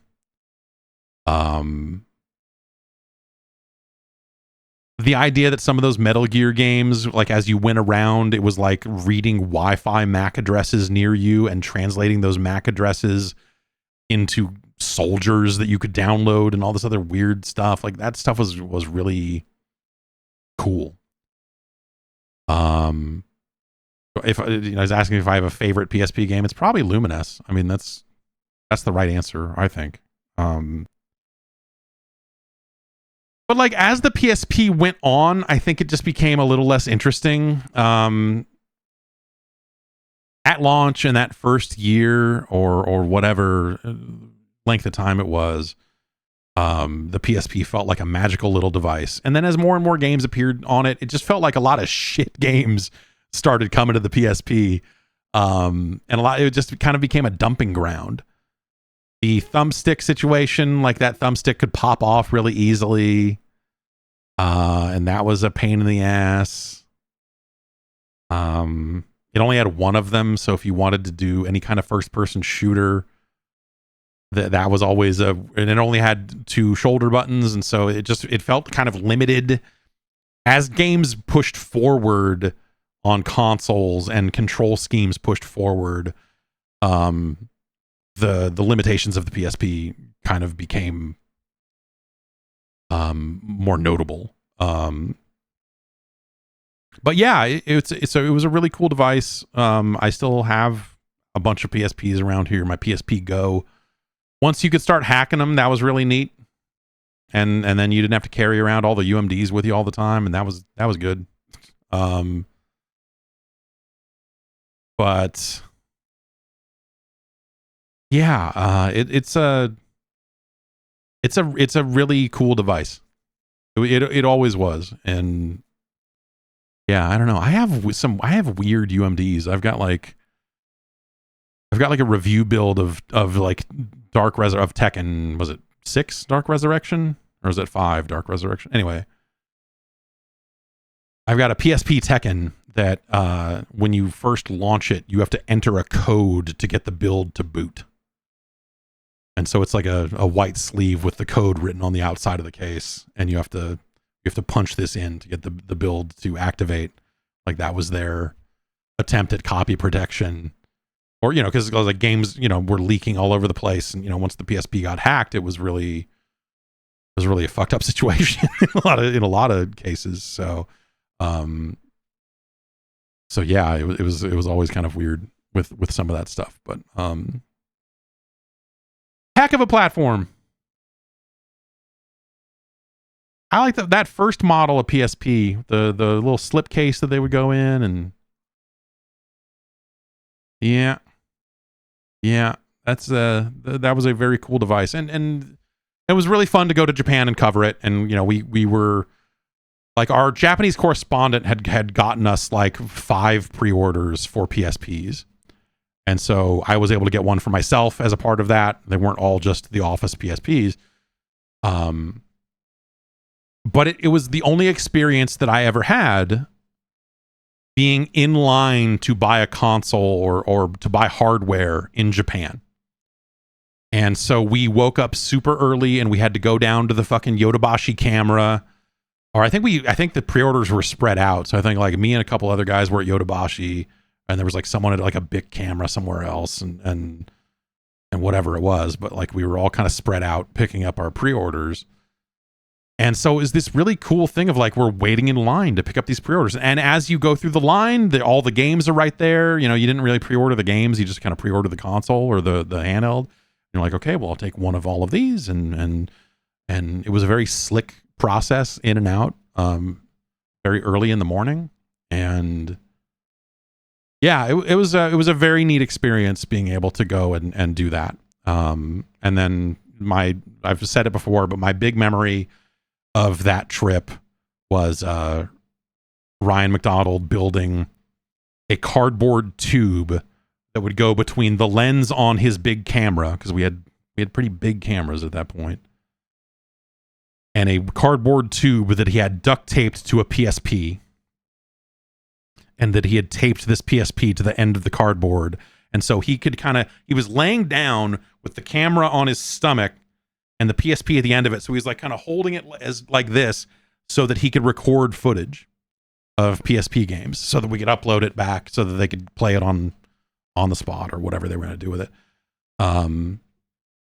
So it was just this insane setup that he had come up with that worked like, you know, shockingly well for the time, but like we were able to get a lot of footage of PSP games right at launch that way and send it back to the US and do all that. And I eventually bought eventually PSPs could do video out, and it was always kind of shitty. When the later models that had the TV out on them, I always thought were kind of crappy. But also we had a PSP, big old PSP dev kit eventually too. And that thing was, you know, it's a big box with a PSP coming out of it, and the UMDs go into the PC mini tower looking thing. It's a crazy device. I should see how that UMD drive hooks up to the main board and see if you could just wire it up to a modern PC somehow. Fucking SATA cables or something. IDE.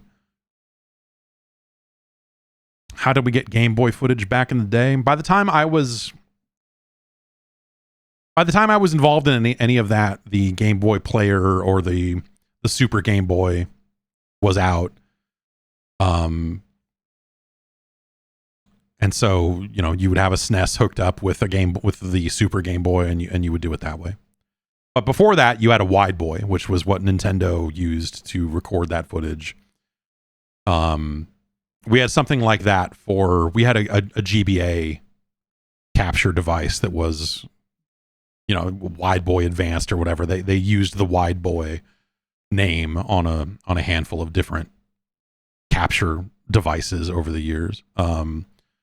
Yeah, for GBA we had it. It was basically like a GBA with no guts in it and a bunch of fucking ribbon cables coming out of it into a box, and you put the cartridge into the box, not into the console, and then play it that way to get your footage. 3DS capture devices were also super weird. 3DS and DS capture was crazy because it was for two screens. And so the devices had they never sent you instruction manuals with the fucking kits. And so you would have these situations where you got this box that has a zillion dip switches on the back of it, and you just have to sit there and hook it up and go, well, it's only capturing the top screen. We want to capture top and bottom. What the hell? And you'd have to sit there and flip switches on it and go, okay, now and it had two video outs. So you could capture the top and bottom separately and send them to different TVs. And so I want to say we did that for a while, and then would just merge them in post. And then finally someone realized, like, oh, if you flip this like this, it will spit both screens out to one display. Just a weird, just a fucking janky mess for doing that stuff for sure. But yeah, the PSP was cool. Quentin from Tacoma writes in and says, was recently thinking about how Sony's larger studios are almost all in the West and many of the Eastern studios are in Europe. Is technically still the West, I think, for the conversation we're having here, but sure. Is there a reason they don't have many developers making games in Asia, especially in Japan, and has this always been the case? The past few generations have felt like many of their larger Japanese releases were exclusive deals from external studios like Final Fantasy VII, Bloodborne, Stellar Blade, Persona, which Stellar Blade is not a Japanese release, but yes, I get your point. And Street Fighter V. I guess you could count Gran Turismo and the Astro Bot games, but they don't seem to light the world on fire. I would argue that Gran Turismo and Astro Bot kind of, especially Gran Turismo, sells quite well and probably does sort of light someone's world on fire, but I get your point. I find myself wanting to see what investment in Japanese studios could produce from them specifically, but I figure it may be easier to throw money at existing companies there. Typing this out has made me think about how they don't make a lot of smaller scale games either. I'd like to see more experimentation from them, but maybe Dreams scared them off. This is like a really interesting perspective because Quentin is basically describing what Sony used to be. And so I assume that Quentin was maybe not following things then, but like either you're joking or this is becoming the perspective that people have on modern Sony because they don't necessarily know that, yeah, most of Sony's input used to come out, or most of Sony's output used to come from Japanese studios. You know, they had 989 here doing sports games and fucking Rallycross and whatever else, right? And, you know, Siphon Filter coming out of Eidetic and everything. But like, Sony was very much a Japanese developer, and the majority of their games felt like they were coming out of Japan.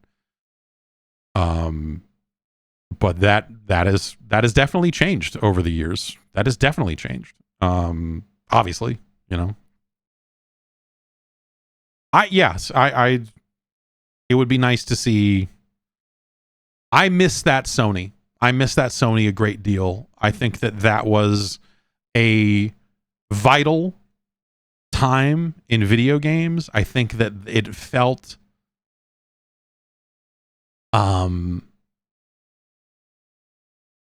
fresh.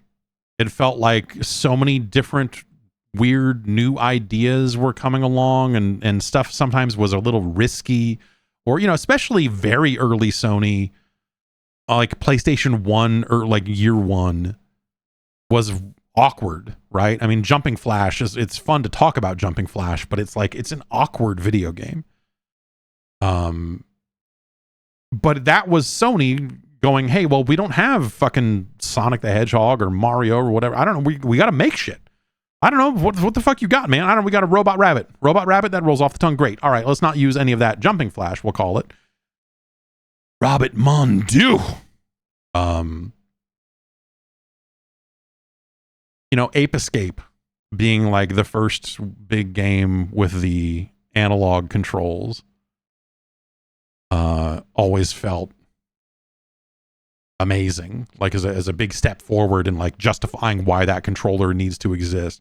Namco had their arcade games coming over in sometimes ways that were better than the arcade versions and whatever. But yeah, the early days of PlayStation, it felt very Japanese and then occasionally very European, because you'd have stuff like Wipeout XL, you'd have stuff like the Psygnosis games, and then eventually Tomb Raider and some of that. So you had this kind of like post Amiga, you know, like European developers, you know, coming into their own polygonally, and doing really exciting stuff, you know, fucking G-Police and, you know, just all the like games that were not, again, like not amazing video games. I'm not going to sit here and tell you that G-Police is a great video game, but I'm going to tell you that G-Police at the time was a really interesting looking video game. And between, you know, PlayStation becoming Europe becoming a very big early stronghold for Sony, and you know, and Japan doing what Japan did at that point, made the PlayStation very important. It felt very different from what had come before, and it felt very special in those early days. And as US development ramped up, like I often felt like the games that were coming out of the US were just like they were making the games that had to be made. They're like, well, if we're gonna sell this thing in the States, we need this. And what is this? It's NFL Game Day. It's a third-person shooter where you blow up a bunch of dudes. It's you know, like, hey, we're gonna make Medieval. There's this kind of platformer. We're gonna do this. We're gonna, you know, like they were kind of filling in gaps that were kind of expected to be had for a system selling in the United States. You know, grind session. Yeah, they're gonna go find their own skateboarding game and you know, or ESPN Extreme Games or whatever, right? You know, some of those early things, Jet Moto, you know, like racing games, like the genre stalwarts that, you know, you kind of need to fill in some of those gaps. Meanwhile, in Japan, developers were just fucking going off all the time, and also they had racing games and a ton of other shit. So yeah, I missed that. I missed that. It felt like there were surprises around every corner, or every quarter, really. You know, like here's, you know, 3 months later, here's some more weird games to import. in genres that didn't exist 9 months ago, or at least, you know, in a polygonal format. And seeing that happen and seeing those days, yeah, I miss that. I miss that stuff a lot. The PlayStation 1 and 2, I think, were really just magical times in video games. And part of that is because, you know, part of that is artificial, right? Part of that is because it took a long time for games to be localized for the United States. And so you had a much wider opportunity to go and import stuff and be blown away by fucking Parappa the Rapper. I never in a million years thought that Parappa the Rapper would come to the US. Same with Katamari. When Katamari first came out, and they showed it at TGS, you can go find, I wrote it up. But at no point did that seem like a game that would ever come out in the United States. But it was very accessible. It was very easy for you to play and enjoy. And so eventually, I think there was enough hype behind the Japanese release that they finally were like, okay, we can figure out a way to do this, and we'll sell it at a discount price and whatever. And they brought it over, and it was crazy that they did so. Parappa was crazy too. Just because everything about the way that game looks and everything about the way that game represents hip hop and everything else, you'd look at it and go like, oh, I could see them bringing this over here, but they'd replace, basically they'd keep the button pressing and replace everything, the music, the graphics, the style, all of it, and just be like, I don't know, you play as Jadakiss now. And when I push triangle, he goes, ha ha! And that's fine. That would still be all right. I would accept that, but that's not but all right, now I'm in for a Jadakiss game. Let's make this happen. And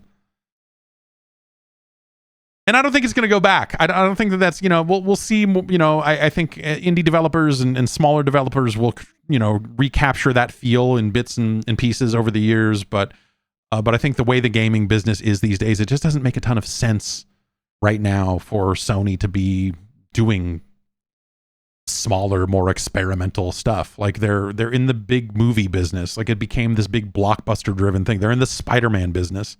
They're in the Last of Us business, you know? And they're busy trying to take those big swings that sell massive and also help sell consoles. I think that makes a ton of sense. Like I'm not necessarily bemoaning that, but you know. Max from Seattle writes in and says, every chance I get to travel, I like to visit arcades, and a handful of times I come across the Moonwalker game. Arcades were not a part of my life when they were in their prime, but I want to ask, is this game good? I like playing it with friends. I like when Michael Jackson just makes a noise between missions and you get a free Michael Jackson soundtrack to beat goons up to. Yeah.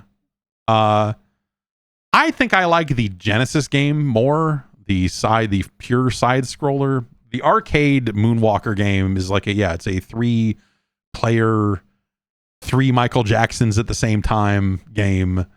And it's a very different game from that Genesis game, but it's still kind of cool. It's weird. Moonwalker just in general is a fucking really weird thing.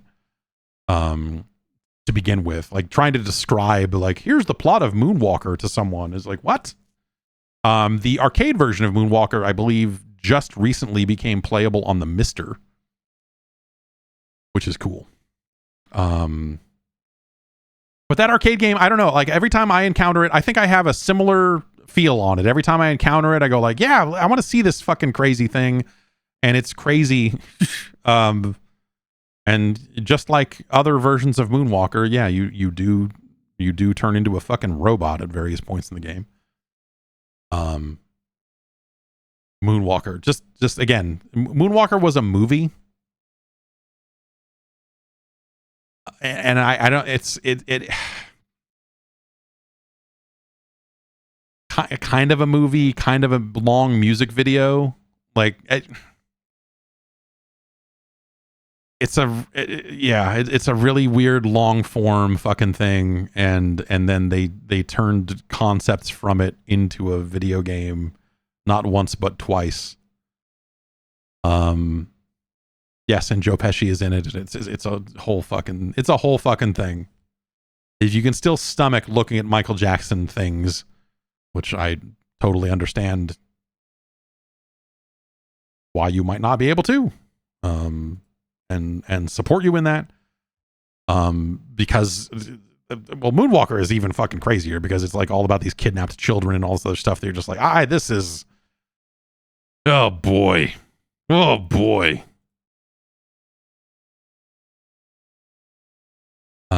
Let's see.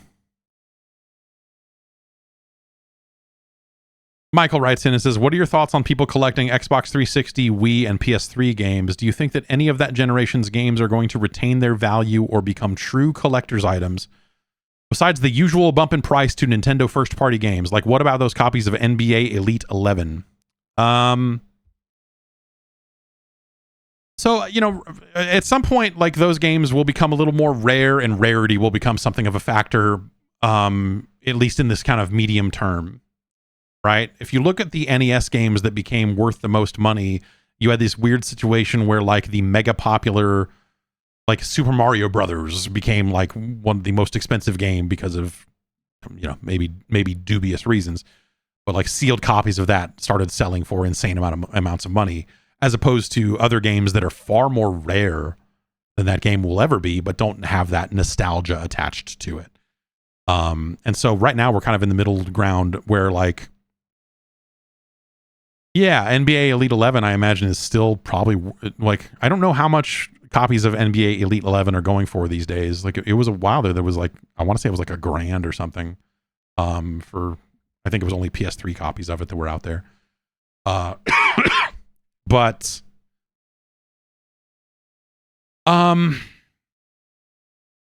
do I think they're going to retain their value? Not necessarily. I think that the rare games will always be rare because they're not making more of them. When the Xbox 360 store closes down and all of that and makes it harder to get digital versions of those games, that could lead to a price bump in some cases. But it'll be circumstantial, and a lot of those games, if you just want to play those games, well, whatever. If you just want to play those games, like, you can emulate a lot of those games now. So there are ways to directly play those games, meaning, Wii games and PS3 games are very well emulated. Xbox 360 is not too far behind. But, there were a lot of limited editions and whatever else that are probably still worth something. It's like, I've got the limited edition copy of Death Smiles that came with the faceplate for the console or whatever it is. And, maybe those things will be worth more as they become more rare, and whatever else. But like, I feel like the run of the Xbox 360, Wii, and PS3 also coincided with people waking up and saying, I want to collect video games. And so at some point, you had people that were just like dead stocking copies of Xbox 360 games. Not a great number of people, but people were certainly doing that, especially with limited editions and whatever else. And so like people that were thinking ahead about collecting and collections and whatever else, a lot of them probably already have a lot of the weird shit. And so how much of a market really is there going to be for that type of material right now, or 5 years from now, 10 years from now, whatever else? And so I don't think that stuff is necessarily like, we're going to have to wait a long time for any of that stuff to be worth a ton of money. And it will be weird shit that like isn't like no one cares about right now, because it'll be like 30 years from now, someone's going to go, I've got a sealed copy of Halo 3. And someone's going to go, oh, that's my favorite video game of all time. I'll give you fucking 400,000 fucking Bitcoin for it, or whatever currency we're using in this far-flung future.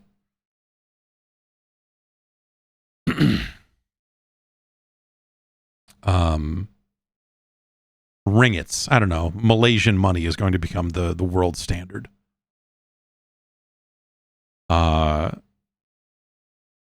And so, yeah, I don't know. Like, yeah, and yes, exactly. Like those numbers can be, those numbers fluctuate on a whim. Lego My Ego in the chat says all it takes is one YouTuber saying this was the greatest game and prices spike.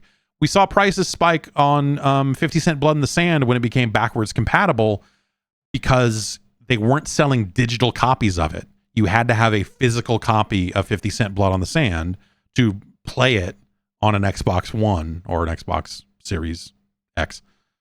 And so as a result, that, you know, that spiked in value for a brief period of time. And so the things that make these games change in price, like it's difficult to predict. Yeah, Spec Ops: The Line got delisted from digital storefronts, and I'm sure that had an impact on physical copies as well as the, you know, whatever backwards compatibility stuff there is or for that. But yeah, I don't know. That stuff goes through weird cycles. Like I have, and I don't know what to do with it. I have a sealed copy of Titanfall 1, the collector's edition that comes with a fucking robot. And it's a fucking, the box is like 2 feet tall and maybe like 1.5 feet wide or something. And I have it in the shipping container, like a numbered shipping container. Because by the time that got sent to me, they had already sent out digital codes for Titanfall, and I had already finished Titanfall and was reviewing Titanfall and whatever else. And so, like, by the time that showed up, I was like, "Oh, that's cool. I don't have a place to show a robot on a shelf, so I'm just gonna put this box in my garage, and that is where it is this very day." I have a copy of Mortal Kombat 9, the version that came with the joystick, still in the shipping container, still in the cardboard. It's not a fucking crate or anything. And also Doom Eternal, the collector's edition of that for Xbox One, maybe. I'm not sure what platform it's for, but that was one that showed up during the pandemic. And when I showed up to get my mail like 2 years later, it was like, here's a Valve Index that's been sitting in the mailroom for 18 months. And here's this copy of Doom Eternal, like all the stuff that like was coming out right around, right as the pandemic was starting. That Valve Index, man. Like originally, God, dude. I was supposed to go to Valve to play Half-Life Alyx. They were going to do a review event, and they were going to have people come in to review Alyx. And everything started getting weird. It was like, hey, there's cases of this in Seattle. Hey, there's cases of this strange flu, whatever this is. There's cases of it in New York. There's cases of it here. Like this is starting to seem like, hey, maybe we shouldn't travel. This is starting to seem a little like it might be kind of a big deal. We might be locking down travel for a while. We don't really know.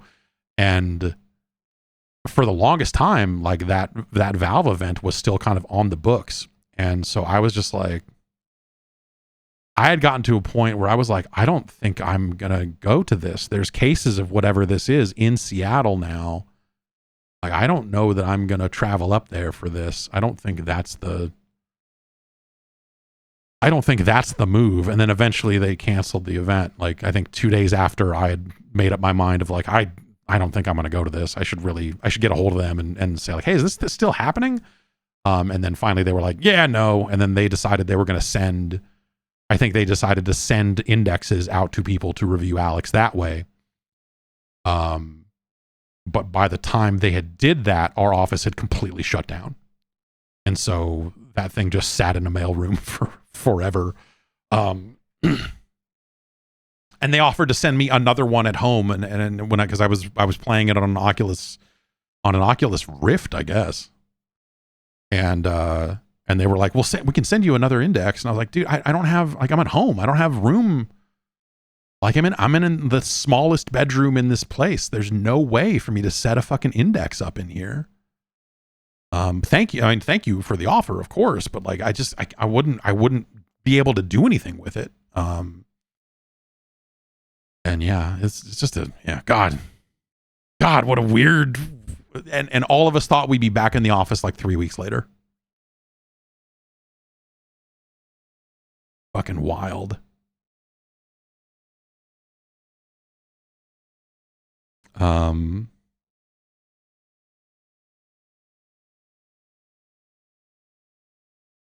Blake from Missouri writes in with some questions about free-to-play games.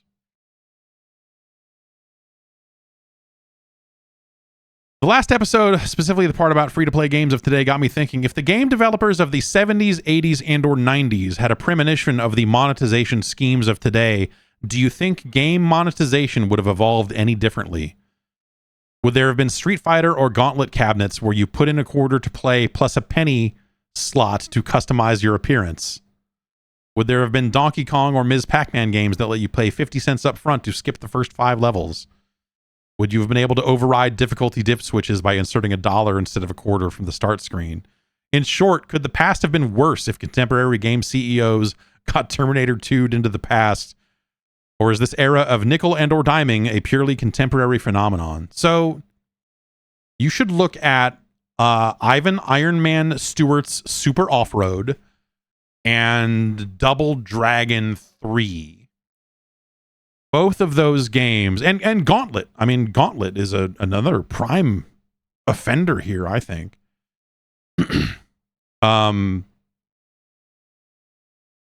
Because between races, Off-Road had an upgrade screen where you earned cash in the races and you spent the cash on upgrades to your top speed, to your acceleration.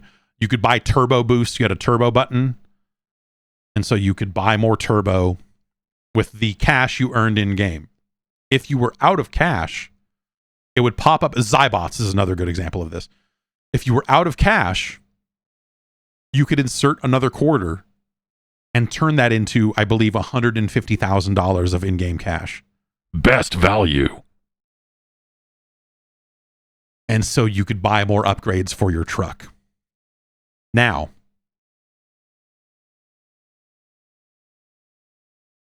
it would cut you off. I think you could only put in 1 quarter between it. So like every race, you could put in another quarter.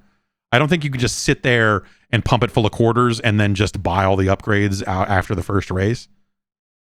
I think they limited you to a certain number. Double Dragon 3 had a similar shop where you could straight up, I believe, buy extra lives and extra attacks and whatever else. But Off-Road, so Off-Road offered you the ability to do all of that shit.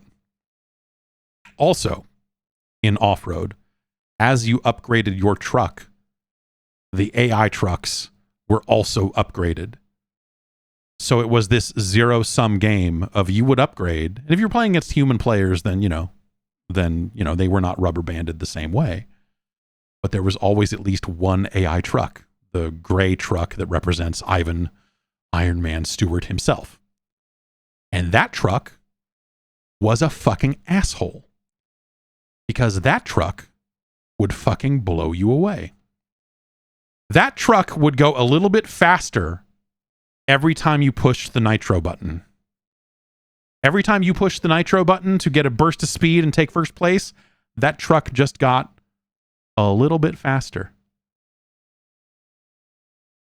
And so it created this situation where if you were spending, you kind of had to keep spending because suddenly you needed 100 nitros per fucking race just to fucking stay in front.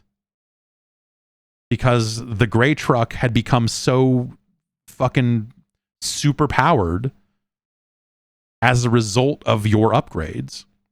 And it didn't matter if you were doing it with in-game currency or putting money in to do it. It would rubber band the AI to make sure that the races were always at least a little close.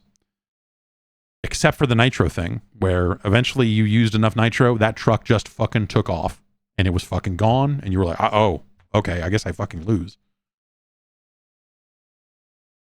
It's crazy.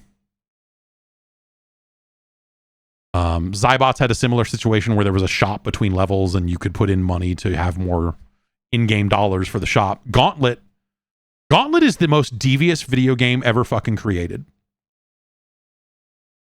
In Gauntlet, you would put in a quarter to get a certain amount of life. I believe by default it's like 1 quarter gets you 700 health or something, but that's configurable by the operator. They can make it so you get more or less depending on how much money they want to milk out of you. So scumbag arcade operators could make it lower, and good guy arcade operators could make it larger. In Gauntlet, you don't just take damage from getting hit by ghosts and fucking goblins and demons and whatever. It literally ticks down like a timer. Every second or two, you drop 1 health. And so there's food in the game, but it's very easy to shoot the food. And if you shoot the food, it doesn't do anything for you.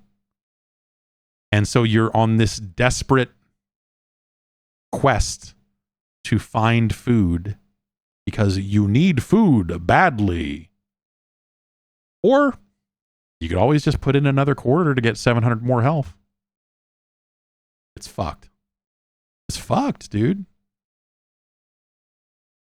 NBA Jam, didn't really have opportunities for you to put in more money per se, but the NBA Jam AI was built to play to a tie because that way they could get one more like quarter or 50 cents out of you for overtime. So, I don't think that game developers of that era needed to learn anything from modern monetization techniques. They were already there. They were already doing it. Yeah, AI in fighting games was built to be shitty, especially like what Mortal Kombat will let you get there. Like Tekken would usually let you get through like 4 fights before the difficulty just suddenly ramped up and you're like, oh. And if you knew what you were doing, you could still win. But it definitely took a ramp up when they were like, oh, we want you to put in more money now to continue. All those SNK bosses, how fucked up they are. Why do you think that's the way it is? So you'll put in $3,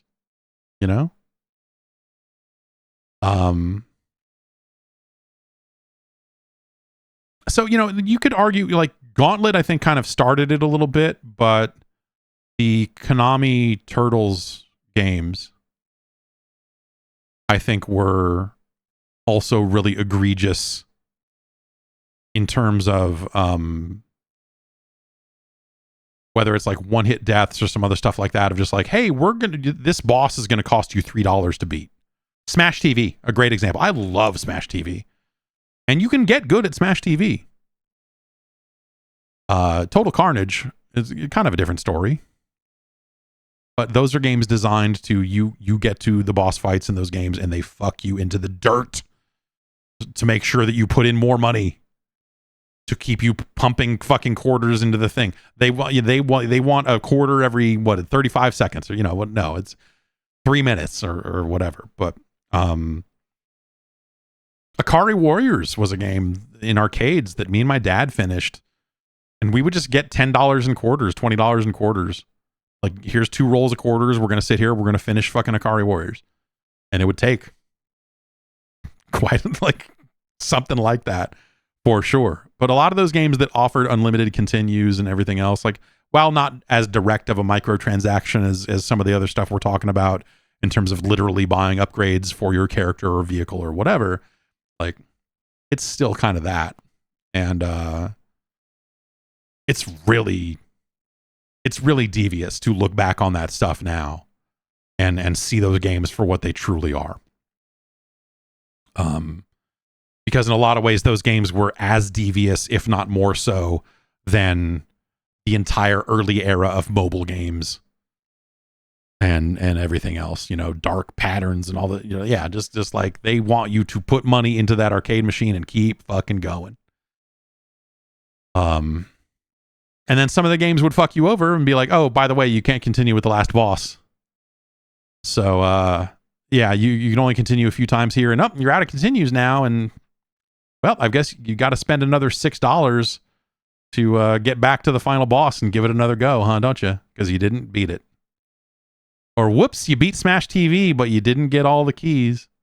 The Pleasure Dome stuff wasn't even in the early versions of Smash TV. They added that stuff to later versions of the game. And so it's almost like they patched in a whole system to get you to play through it again. Or rather, like the keys were there, but the Pleasure Dome was a different thing, and so they upgraded the Pleasure Dome over the course of development, like getting 10 keys and everything. And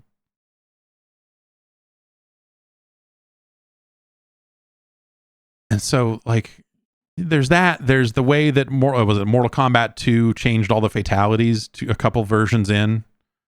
So all the fatalities got on the internet, and so they just said fuck you guys and changed all the fatalities because they make a lot of money off of people that are trying to learn the fatalities and try, like, you know, I would go find lists online of this is supposedly Shang Tsung's 4th fatality, and you're like, well, I've got to go to the arcade and try that.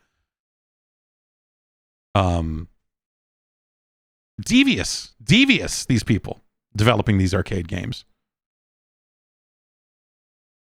And then Mark Turmel would do stuff like make the Detroit team fucking weird on top of everything else to change the statistics for that. You know, just they're monsters. These people are animals. They're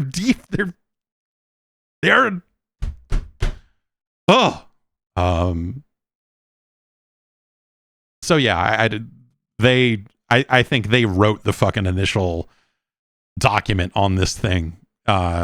Whether mobile games and free-to-play games learned from that directly or just kind of like stumbled into similar ideas, I don't know. I don't know if some of those developers took inspiration from the arcade days, or not. I suspect they didn't necessarily know all of that stuff because of just happening in different parts of the world at different times and whatever else. But yeah, let's not, you know, I love arcade games, but let's not forget that like those things were designed in a highly specific way to remove as much money out of your pockets as they could. And a lot of games did damn good jobs of it.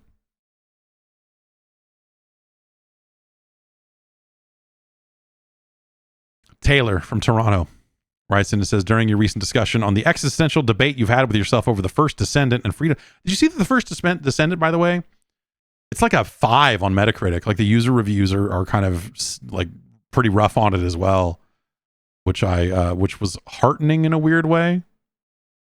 They're out there saying that they have had 10 million players play it. I have almost finished the campaign in that game.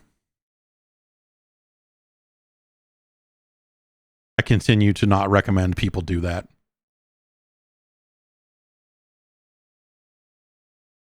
It's the drop rates, the research. They put out a statement. They had to put out a statement about the first Descendant. They're like, hey, please don't go AFK while playing the game.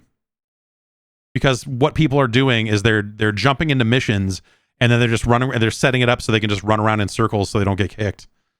And they're getting the mission rewards by just standing there and running in circles while other players do all the work.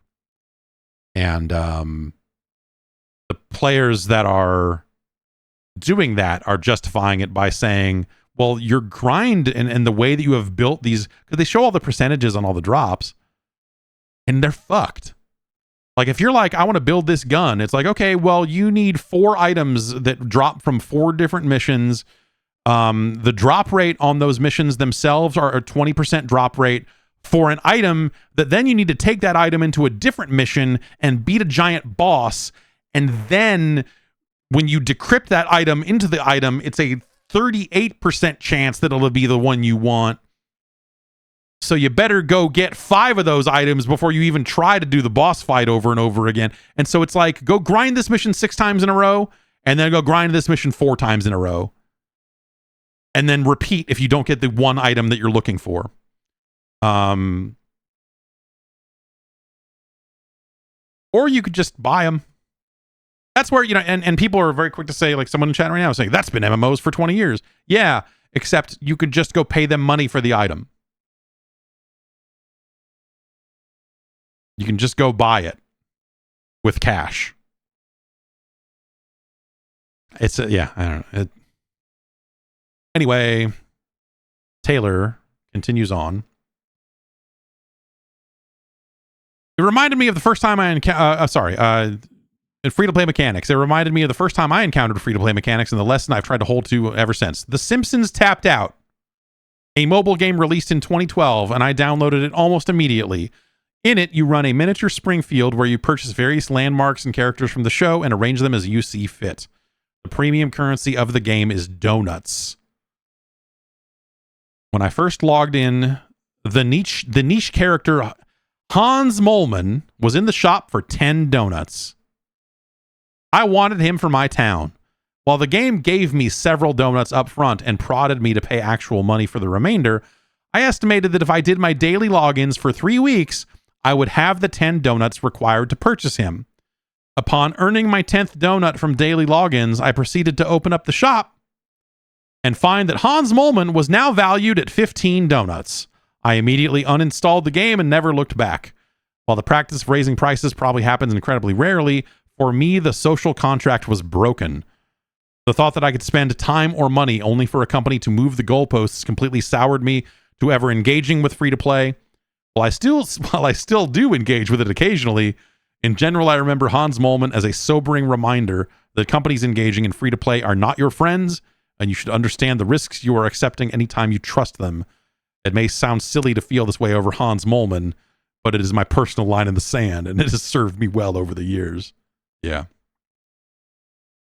Yeah, totally. And then, you hear about, and this, I don't think this happens quite as much on console and PC, but this is maybe a little bit more of a mobile thing, but it certainly, is probably happening more and more.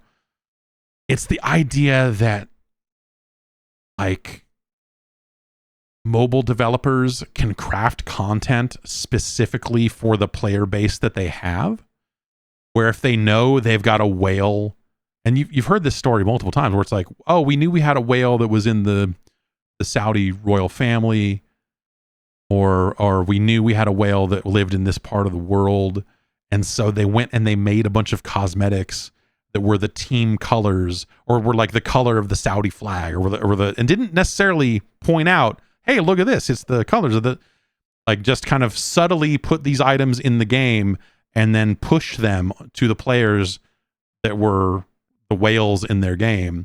Like, that's now become a common thing. I feel like that's something that doesn't necessarily get talked about a ton. Like, I feel like there are a lot of people that don't necessarily know that that is the case, that they're going out there and specifically generating content for these players that they know. And because they can go and they can say, like, this is a $100 item, because they know that that player's got that money and they'll do it. It's frightening. Like, that's frightening. And I'm sure you get sorted into buckets in these games pretty early on, right? Where they're like, oh, we're fairly certain this player is never going to spend a dime on this game. They've spent this many hours on the game. We've thrown these things in their face, these types of deals, these things that would help them the exact way they're playing the game, and they have blown right past them. So we're pretty sure that they're never going to monetize. And so whatever, we'll just stick them on the fucking grind track, and they'll be the people that are there so that the other people can show off their fancy skins or whatever.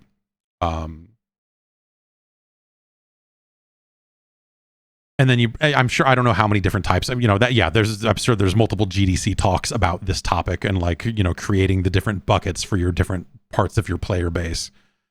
The people that'll occasionally buy something or whatever, or the people that will just buy everything.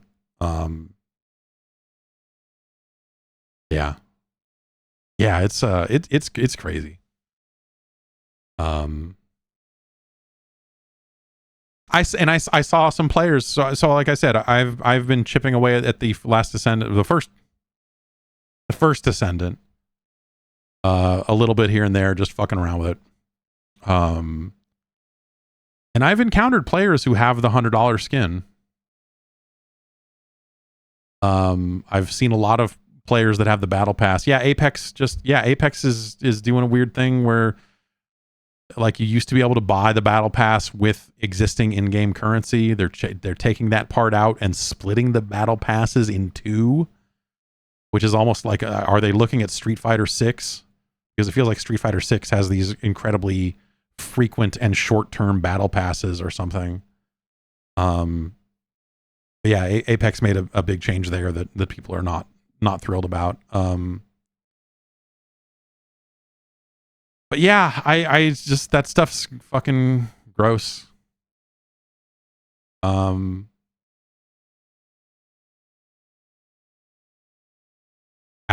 I don't know.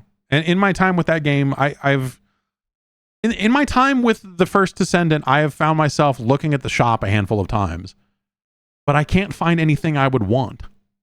Like, there's nothing in there that it's like, oh, this would make the game easier for me. This would be a good thing for me to have because this would solve this problem. Otherwise, I'm gonna have to go do this. Short of just like buying the gun, but the only reason I'm trying to get these like items to craft the guns in the first place is because I already have half of them.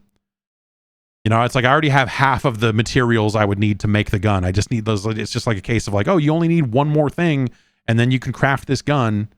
It's like, okay, like buying the gun defeats the purpose, because I would still have all of those materials, and there's actually an in-game benefit to having multiple versions of some of these guns, because if you feed the guns to the other guns, the ultimate ability gets one level more powerful or something like that.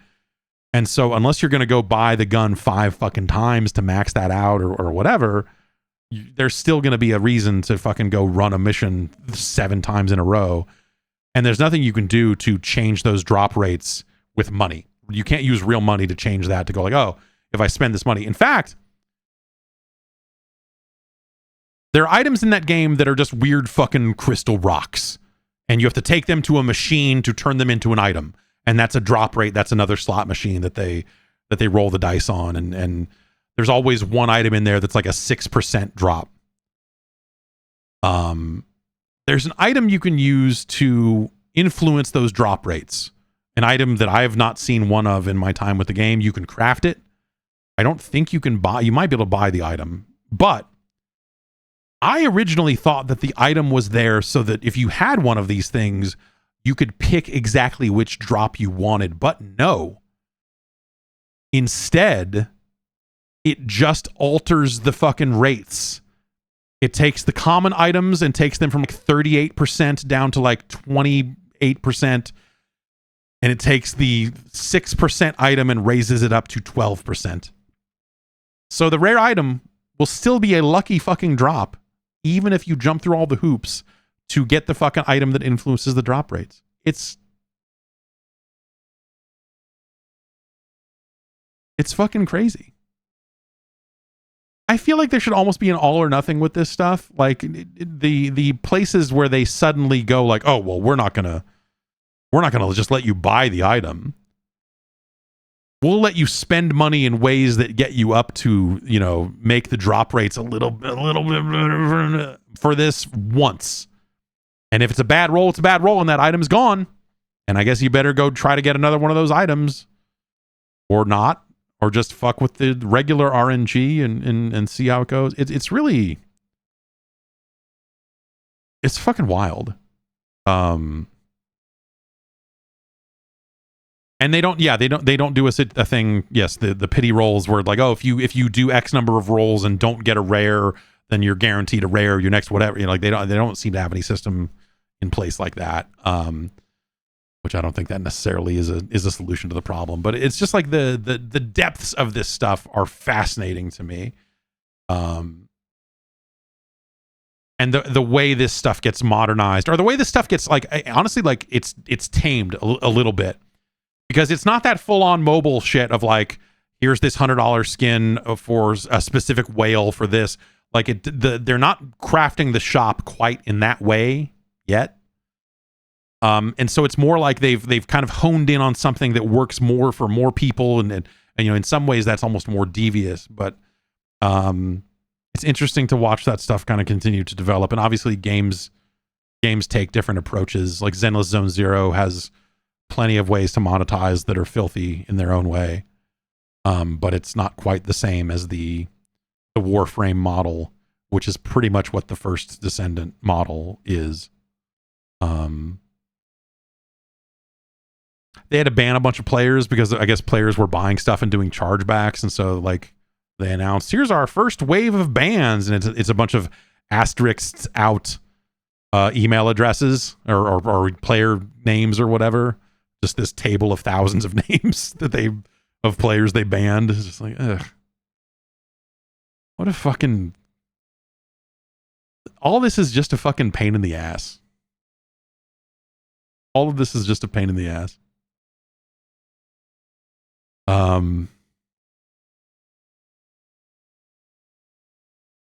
Kevin writes in and says, choice has killed multiplayer.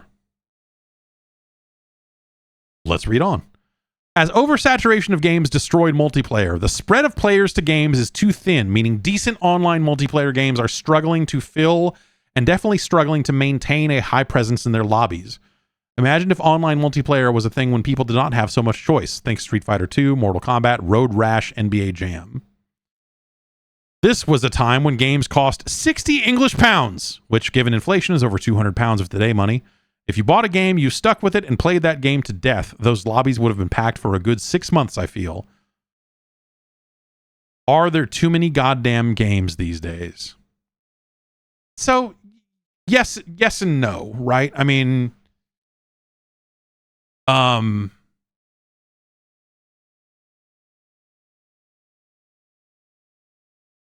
it's more that like the established genres are established and it's very hard to crack into those in a way that leads to a lasting player base. And you would say the same thing about games in arcades. When fighting games, the example you're using is a lot of fighting games, but like, also the other thing is you say that players did not have so much choice back in like the 16-bit era, but that's not, there were tons of games and tons of multiplayer games back in that era as well. You just didn't play them because no one did. There were a lot of games that had 2-player modes. I mean, Mr. Do for the SNES has a battle mode. A lot of underserved multiplayer modes back in those days for sure. But like, let's say in the fighting games days, if you were in arcades, yeah, you had Street Fighter 2 and maybe you had Mortal Kombat, and then maybe there's a Neo Geo cabinet or something like that. And maybe people are playing a lot of Samurai Showdown on that cabinet, but they're not playing Art of Fighting. Or hey, an arcade gets a new kind of fighting game in, and it's Fighter's History, and everyone plays it for a month and a half and goes, yeah, this game's bullshit, and they go back to Street Fighter 2.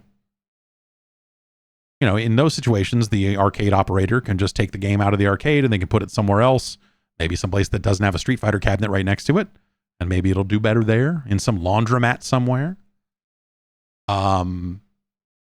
But if you've got a fucking Mortal Kombat machine right next to an Aggressors of Dark Combat machine, like, Mortal Kombat's going to make more money. And so people were always choosing to play those games. People were going to play NBA Jam and they were done with Arch Rivals, And so, I think that that sort of choice are the people who were willing to play a multiplayer game with you in some of those also ran fighting games. It's like no one's fucking playing Time Killers in this arcade because there are other better games here, and the 2 weird kids who got into Time Killers aren't here right now. And so it was kind of always that way. People wanted to play Street Fighter, or they wanted to play Mortal Kombat, or they wanted to play Tekken. And the VF machines didn't get used as much because it's the United States. And we chose Tekken.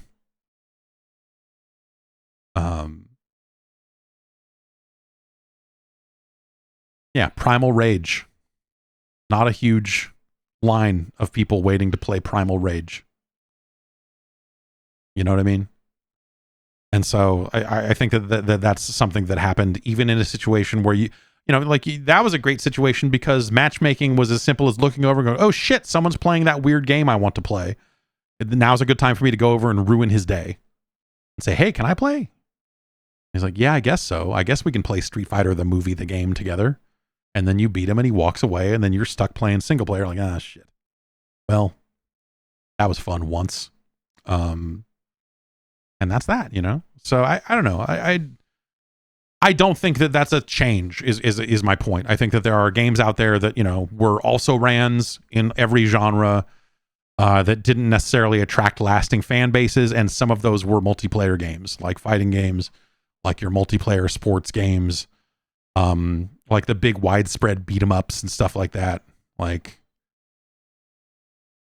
you know, I like Captain America and the Avengers, but not the game part of it. I just like the part where he says, I can't move. It's not a great beat 'em up. If you're in an arcade full of beat 'em ups, it's not your first choice. So yeah, I don't know. I don't think what you're saying holds a ton of water, because I think that if we think about it, that stuff has kind of always happened to a certain extent. And just now it happens faster, and now it happens in ways that, like, you know, because you're buying the games in a lot of these cases, you know, suddenly you're left with a game that you kind of can't play anymore. And you're like, what the hell? Like if I, and you know, it was on Game Pass, so it kind of, that helped, I'm sure. But if I went and downloaded Windjammers 2 right now, I have to imagine I would not find a match. If I were to go download Xonotic right now, maybe I would find 2 players playing it, but a bunch of bots. There's like empty servers up. You go play it. Quake 3, yeah, there's probably still a handful of people there. You don't want to play against them because they're crazy. They're way too good at the game. but you could.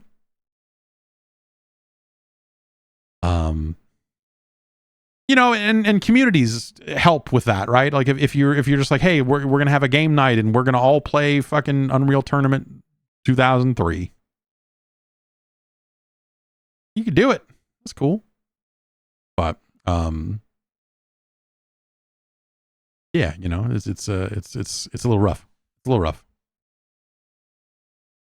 for all games. Bryce in Alberta, Canada writes in and says, did you ever play Narc? To which, when I first read this, I was like, oh yes, of course I did. It's fucking Narc, man. Oh no, the Narc, man. I got Narc buttons, man. I ain't fucking around. But then he goes on, that game was interesting. You could take drugs and then go to treatment to get clean. Meanwhile, you were trying to get drugs off the street. What are some other memorable GTA ripoffs? So that's the other Narc, the Bill Bellamy classic Narc for PlayStation 2, and I'm sure Xbox. Maybe not in GameCube. And the answer is yes. I also played that Narc. That Narc is ridiculous because yes, you could take drugs, you could get drugs off the street, and you could turn them in for money, or you could take them for boosts. And then I think you would eventually get hooked on it and have to clean up. Yeah, I don't remember that. Yes, my Narc story of that game is there was a brief period of time where someone who was not me decided that we should write reviews of video game soundtracks.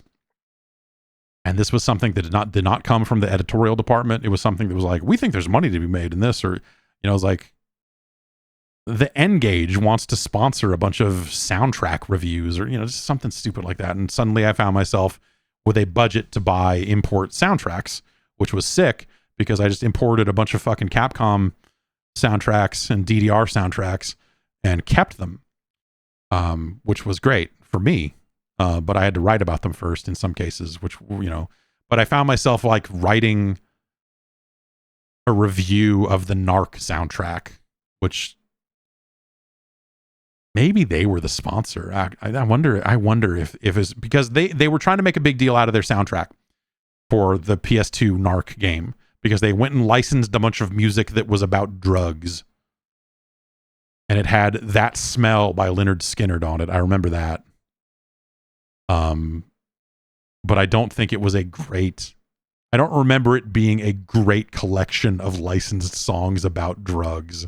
It was just kind of fucking all over the place when you're like, here, we got Skynyrd, man. It was just fucking ridiculous. And I remember them sending a CD that was not something that was going to be sold in stores. And so I was like, why are we writing reviews of soundtracks? We already talk about soundtracks in the game reviews. If they're not going to sell this soundtrack separately, then what the fuck are we doing? This isn't a product. Like, this is stupid. If you want me to review Japanese fighting game soundtracks, I will do it all day long. And you know, and fucking Bimani soundtracks. If you want me to buy Bimani soundtracks and take them home with me, I will do it.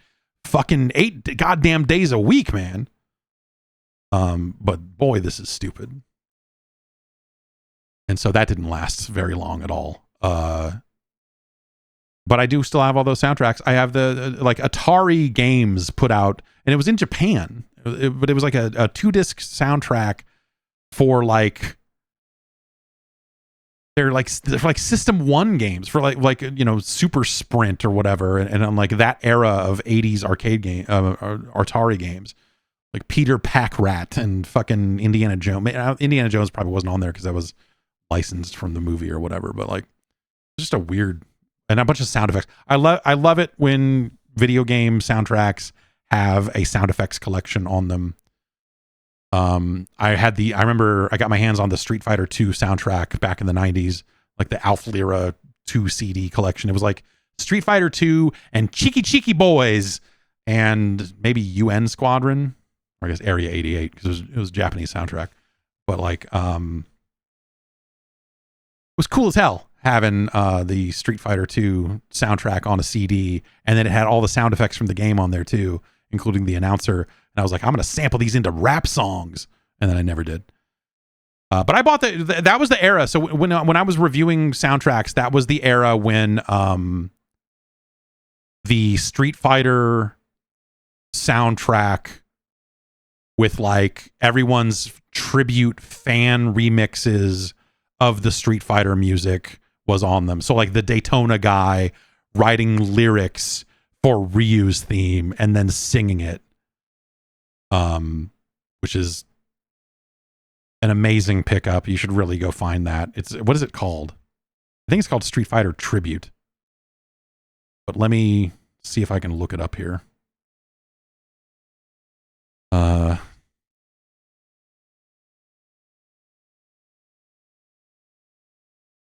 Street Fighter Tribute album is what it is listed as here.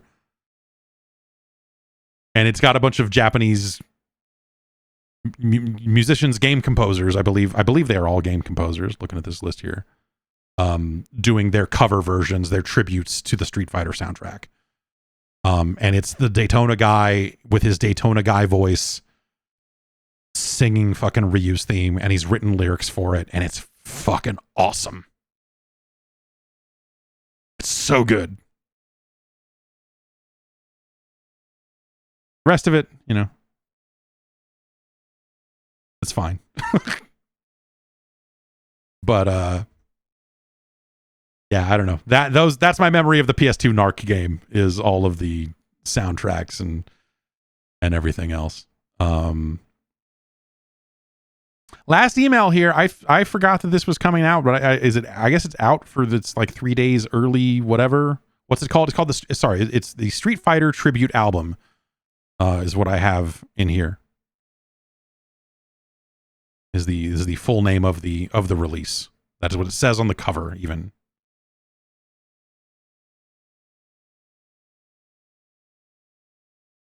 Josh from Lincoln writes in with some College Football 25 stuff. I was hanging out with my brother and he told me he bought the latest Xbox for the upcoming College Football 25. Then a few days later, a colleague told me he's grabbing a PlayStation 5 just to play College Football 25. He was asking about the console, and I said he should grab a bundle with Spider-Man 2 if he can, and he sounded offended. Told me he was only going to play College Football 25. We did the math of a new console, game, and online. He hasn't played since PS3, and he shrugged at spending over $600 to play one game. I used to play NCAA, and we live in a college football obsessed area, but it still makes me wonder how many college football psychos are out there buying a console just for this game. Madden and NCAA played much differently back in the day. I will give them that. I was always just grabbing the games that came out a few years back for $10 as a casual fan, so it didn't matter to me. Yeah, this is going to sell consoles. It's not available on the old consoles, and it is not available on PC. It is only on PS5 and Xbox Series devices. And I have to imagine that this is going to sell a good number. I'll be curious to see what the hardware numbers look like for July, because it'll have to be up from, I mean, certainly the May numbers were not looking good anyway, but yeah, people have been jonesing for a new college football game for over a decade, and they finally have it. And so hooray. I could not fucking care less about look, I think the idea, just the raw idea of people, grown adults this many years later, like caring about college football. Like what? Why don't you just fucking care about real football? Why are you like, oh, I'm gonna go watch minor league fucking football? Why don't you go watch the Rocks fucking football league while you're at it? Like, oh, because you're from that town? Like, oh, you weren't on the team. Maybe you were. You weren't on that team. It's probably that it's a lot of guys that are just like, yeah, we beat them last week. Oh, we did? Oh, yeah, you did? No. What'd you do? Sit in the stands fucking getting wasted? Ugh. Anyway, I don't know, man. College football just... And now that gambling is worked its way into every form of every sport, like, why is college football special? Like, betting lines show up for every single sport now. Who cares? But yeah, whatever. This game will be huge, and I don't know if it's any good or not. It doesn't matter. It will still do quite well, I'm sure. But yeah, that's when I again remember lining up for the PS2 launch and interviewing people in line that were buying PS2s. I'm sorry, PS3s. This happened to PS2 as well, but it was PS3 is what I'm thinking of. Down at the Metreon, and running into people in line that were like, "Oh, what are you going to play on PS3? Madden." All right, cool. And that was it. That was all they fucking wanted. And they needed a PlayStation to play it. I was like, you could have, the Xbox 3, you could, Madden. All right. It's like the video game equivalent of like a low information voter. Like in these sorts of situations where you've got like this guy who acted offended because you suggested that maybe they play a game like Spider-Man 2. Like, they don't care. They're like, what console did I have 15 years ago? I'm just buying one of those and I'm getting this game and I don't give a shit. I'm like, okay. Cool. Like, if anything, yeah, whatever. And they'll buy it next year too. And they'll buy Madden, presumably. And maybe they'll buy Call of Duty. Maybe they'll find one or two other franchises that they can latch onto over time. And good on them. Like, whatever. I'm not necessarily like looking down on that. Like, fucking, that's cool. Like, if you feel that that's the money you want to spend and you have that money to spend and you want to spend it this way and you're not like into games and not going to play 30 games a year or whatever, like, those are people that honestly, if they were open to more experiences in gaming, a wider range of games, Game Pass would make a ton of sense for them. Because that would get them access. They don't care if it's a day one release or not for most of these games. They'll play college fucking football and fucking they'll be like, I don't know, what the fuck is Tunic? And then they'll play it for 5 minutes and go, what is this bullshit? Like there may be also not the audience, not to generalize, but if you'll allow me a moment to generalize, I don't think that these players are going to be the ones that are going to be super receptive to indie games. This is not the fucking Hellblade 2 crowd. Like, I bought an Xbox to play college football, but Senua's Sacrifice, let me tell you, it's not going to happen.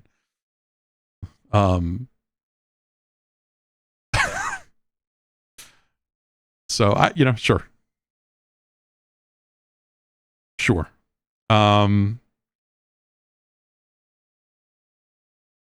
Neil in Arizona writes in and says, listening to you talk about your time in games media in the 90s inspired me to dive into the review archives. I was stoked to see that you enjoyed Banjo-Kazooie.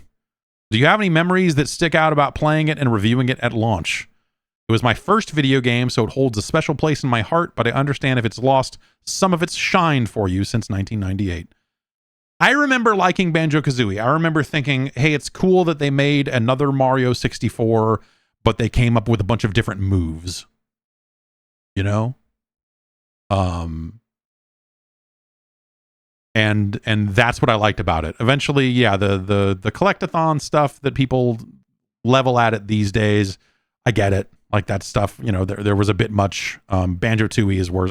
The flip side of that is like Banjo-Tooie was more. No thank you, Banjo-Tooie.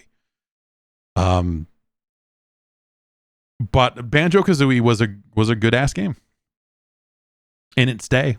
It was cool. And I think it's because it's not just Mario 64 with a bear.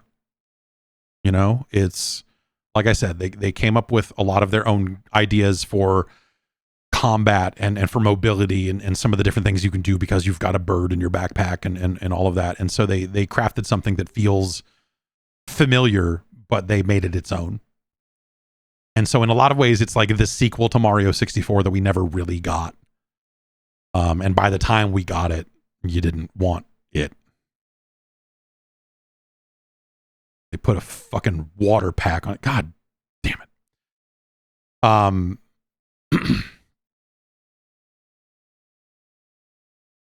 So yeah, I don't know. My memory of it is that. My memory of it is that it was the sequel to Mario 64.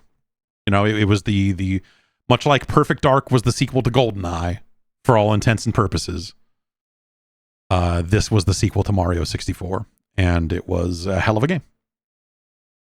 Going back to it, yeah, I don't. It's a little, you know, and I went back to it. I haven't touched it probably since like the Xbox Live Arcade stuff or the Rare Replay or whatever, wherever it was released last.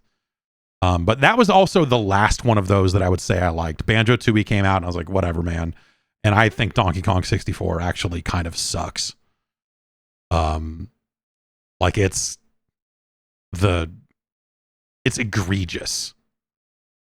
Everything they did by the time they got to that game, it was just like, oh, what the hell are you doing? And Conker's like, what fucking whatever. I mean, Conker's not really the same thing anymore. And Donkey Kong 64 is sort of its own. It's a little different as well. But yeah, Conker's not a good game. And then that Xbox, like Conker, let's say, I guess I'll say it like this: Conker has never been good. There's never been a good Conker game. But Donkey Kong 64, it's the DK wrap and then fucking yank that thing out and throw it aside. And you're done. You don't need to play Donkey Kong 64. There's nothing for you there. There never was. But I felt that way largely about Banjo-Tooie even. So yeah. But yeah, when Banjo came out, it was cool. It was neat. Hell of a game in its day.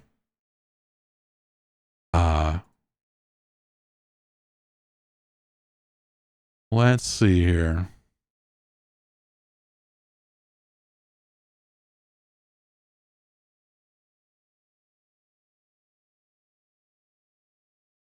Here's someone who wants to remain anonymous. But I can't figure out why from anything in this email. Anyway, a few months ago, I asked for your thoughts on the Analog Pocket. I decided to buy one with the dock, and I have been very happy with it. As you're probably aware, the Pocket will probably never be capable of running N64 and PlayStation 1 games. I've decided to look into a Mister, but outside of the DE10 Nano, I've struggled to decide on which add-on parts I should buy. Was there a particular guide you found helpful, or did you buy yours pre-built? So I have gone both ways. I initially, with my first Mister, I bought a DE10 Nano board and went from there. You need SD RAM. A lot of the cores require you to have RAM in it. So you can just go buy a bare DE10 Nano, which is the main board of a Mister, and there are some things you can play on it. You'll have to have like a weird fucking OTG USB cable to hook a controller up to it. And so I would recommend getting a USB hub for it. They make USB hubs that clamp onto the bottom of that main board and screw on real nice, and it becomes like more of it's a nice little sandwich. And then on the top, you can put a video board that will, by default, it'll spit out HDMI, and you kind of don't need anything else. But you can get a board on top that will allow you to have analog out if you want to go to like a CRT or something like that. Or you can get a digital out board, which is sort of a weird, but basically you kind of want, you need RAM, and you need, and a USB hub is a really nice convenience. Everything else you could kind of not get, but I would probably just get one at this point with one stick of RAM in it. They will allow you to put dual SD RAMs in it, and my second Mister that I bought pre-built has dual SD RAM in it, but nothing uses it. Like in development cores use it in some situations, like the Saturn core has a dual SD RAM that'll run some things a little bit better, but it's like a minuscule differences in a lot of cases. And the video out stuff is weird because there's a digital IO board that you could get, but the main board already has an HDMI out on it. So it's this really esoteric thing that like, yeah, you can do this, and then you could get digital audio out of it, and it's kind of it's not, the use case for it is not immediately clear unless you're so far down that rabbit hole. So I would probably recommend getting the analog board, but there's also a way to get analog video out of the HDMI port. That is what I use right now. And so that stuff can get complicated. I would probably just buy a pre-built one with a USB hub on it, RAM, and probably an analog IO board. Also, though, there are people out there making different versions of the main board, and they're going to be able to sell it for a lower amount of money. And so there are people out there making clones. It still has the same FPGA part on it, so it should be fully compatible, though wait for testing. Wait for someone else other than you to test that out before you go and buy one, I would say. And you might be able to get one at a greater discount than some of the stuff that's being sold right now. Some of these new boards have SD RAM built in also. So it'd be like one fewer thing that you need to dick around with, basically. And so that could be convenient. That stuff is right around the corner. I'm not saying like it's not one of these cycles where there's never a good time to buy one because there's always something right around the corner. It's just really right now, these clone boards are about to drop from I think it's like 2 different manufacturers that have been making them. And so I would wait to see if either of those are any good and what that does to pricing and availability. Because those clone boards, if they're done right, it might just be a case where you could just buy that one thing, and it's going to have the USB ports that you need. It's going to have RAM built into it, and you're good to go. And then eventually, one of those guys says that they're going to make a handheld out of it as well, which is funny, as you being an analog pocket user. But yeah, so there's going to be other options for that down the road. And so I would wait and see on that stuff just a little bit before diving in, because if that stuff works as well as it seems like it could, then that could dramatically alter. It would just make those things a lot cheaper to get your hands on and a lot easier to fuck around with. So So I would wait and see on some of that. The Mister's cool. But I'm so fucking. I am so retro achievements pilled, he said out loud before immediately regretting it. That it's that I'm just using emulators more often. Yesterday, Dolphin, the GameCube emulator, got retro achievements support.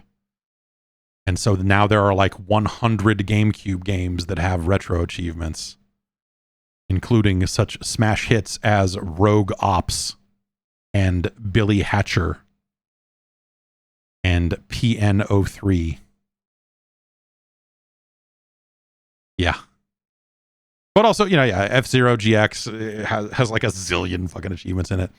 Mario Sunshine, Pikmin 1 and I believe 2, Beautiful Joe, Smash Brothers, no BMX XXX, unfortunately, but the PlayStation 2 version of BMX XXX already has retro achievements in it, so you could be playing that version of the game. Yeah, so that's cool that happened. I'll probably fuck around with some GameCube games. Maybe I'll stream some GameCube games tomorrow. I don't know. But boy, there was talk for a while that they were doing Commodore 64 retro achievements, and that's the thing I actually want. The thing I actually want is Bruce Lee achievement. The thing I actually want is Stroker achievements.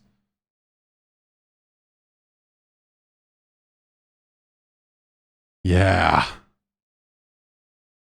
I'm just wrapping my mind around that. I'm just wrapping my mind around the achievements that one could write for Stroker for the Commodore 64. Custer's Revenge has achievements. Anyway, there's like a bunch of weird, creepy adult games for like the PC-88 that have retro achievements as well. There's some freaky shit out there. Anyway, but yeah, that GameCube stuff just happened. It's pretty easy to get that stuff up and running on a Steam Deck, if I remember correctly, as well, if you want to go down that route. But yeah, Dolphin's got that stuff now. And I just got to find my copy of Rogue Ops. We can really get going. All right, let's take one more email here, and then I got to hit the road. Let's see.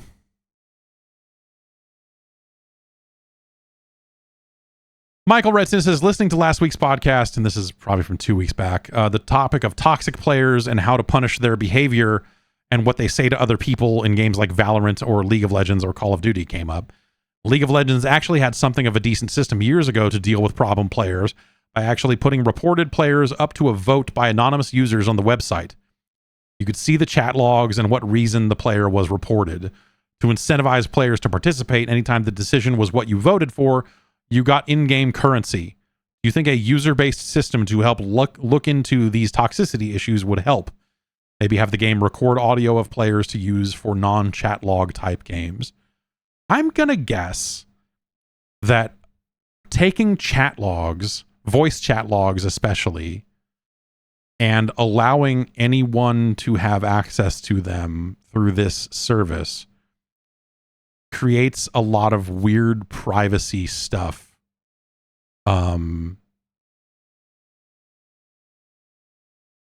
That they might want that might cause a real problem.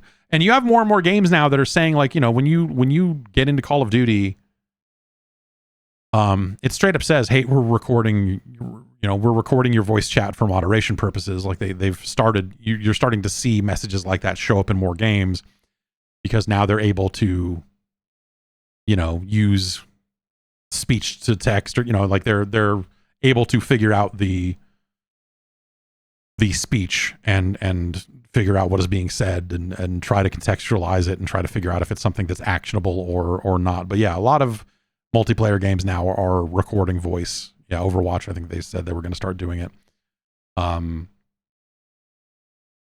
And yeah, so some of that stuff's already happening. Someone in the chat says that the league system was actually bad because it was months behind, and everyone just always voted to punish, because so it was not actually a good system. And maybe that's why they did away with it if it's not there anymore. Yeah, I don't think that I don't necessarily think that having players moderate that stuff is a great move. I think, you know, when you hear about what paid moderators go through by having to go and look at some of the most vile shit on a regular basis, day in, day out, and how that has maybe left them a little soul shattered over the years of like, oh, it's my job to look at all the fucking images of dead bodies and children that people keep posting to our service and make sure that all those players get banned.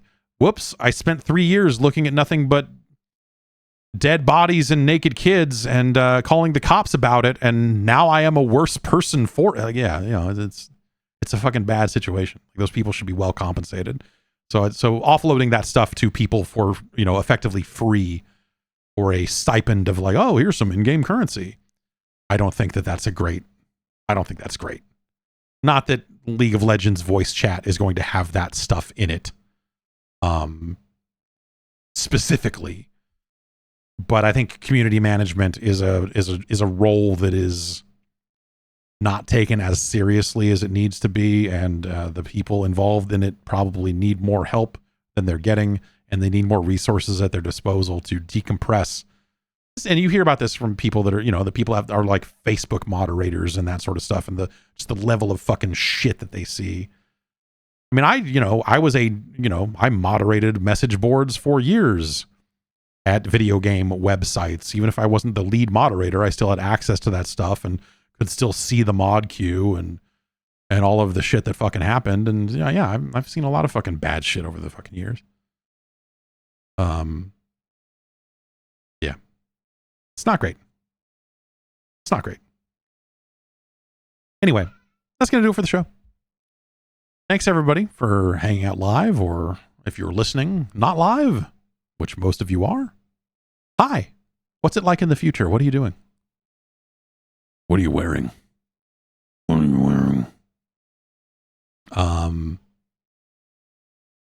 We'll play some games on Wednesday. I don't know. Maybe we'll play some GameCube games. Who knows?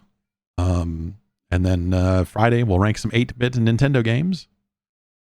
And you know, the train keeps on rolling. You can put a little bit more coal into the engine of the train. This is I'm torturing this, stretching this out in the worst possible way. You back the Patreon. Keep this nightmare a nightmaring over at patreon.com/Jeff Gerstmann. Thanks everyone for all your support over these past couple of years. And yes, we will continue to do our thing here. And I'll be back tomorrow. Have a good one, and I'll see you.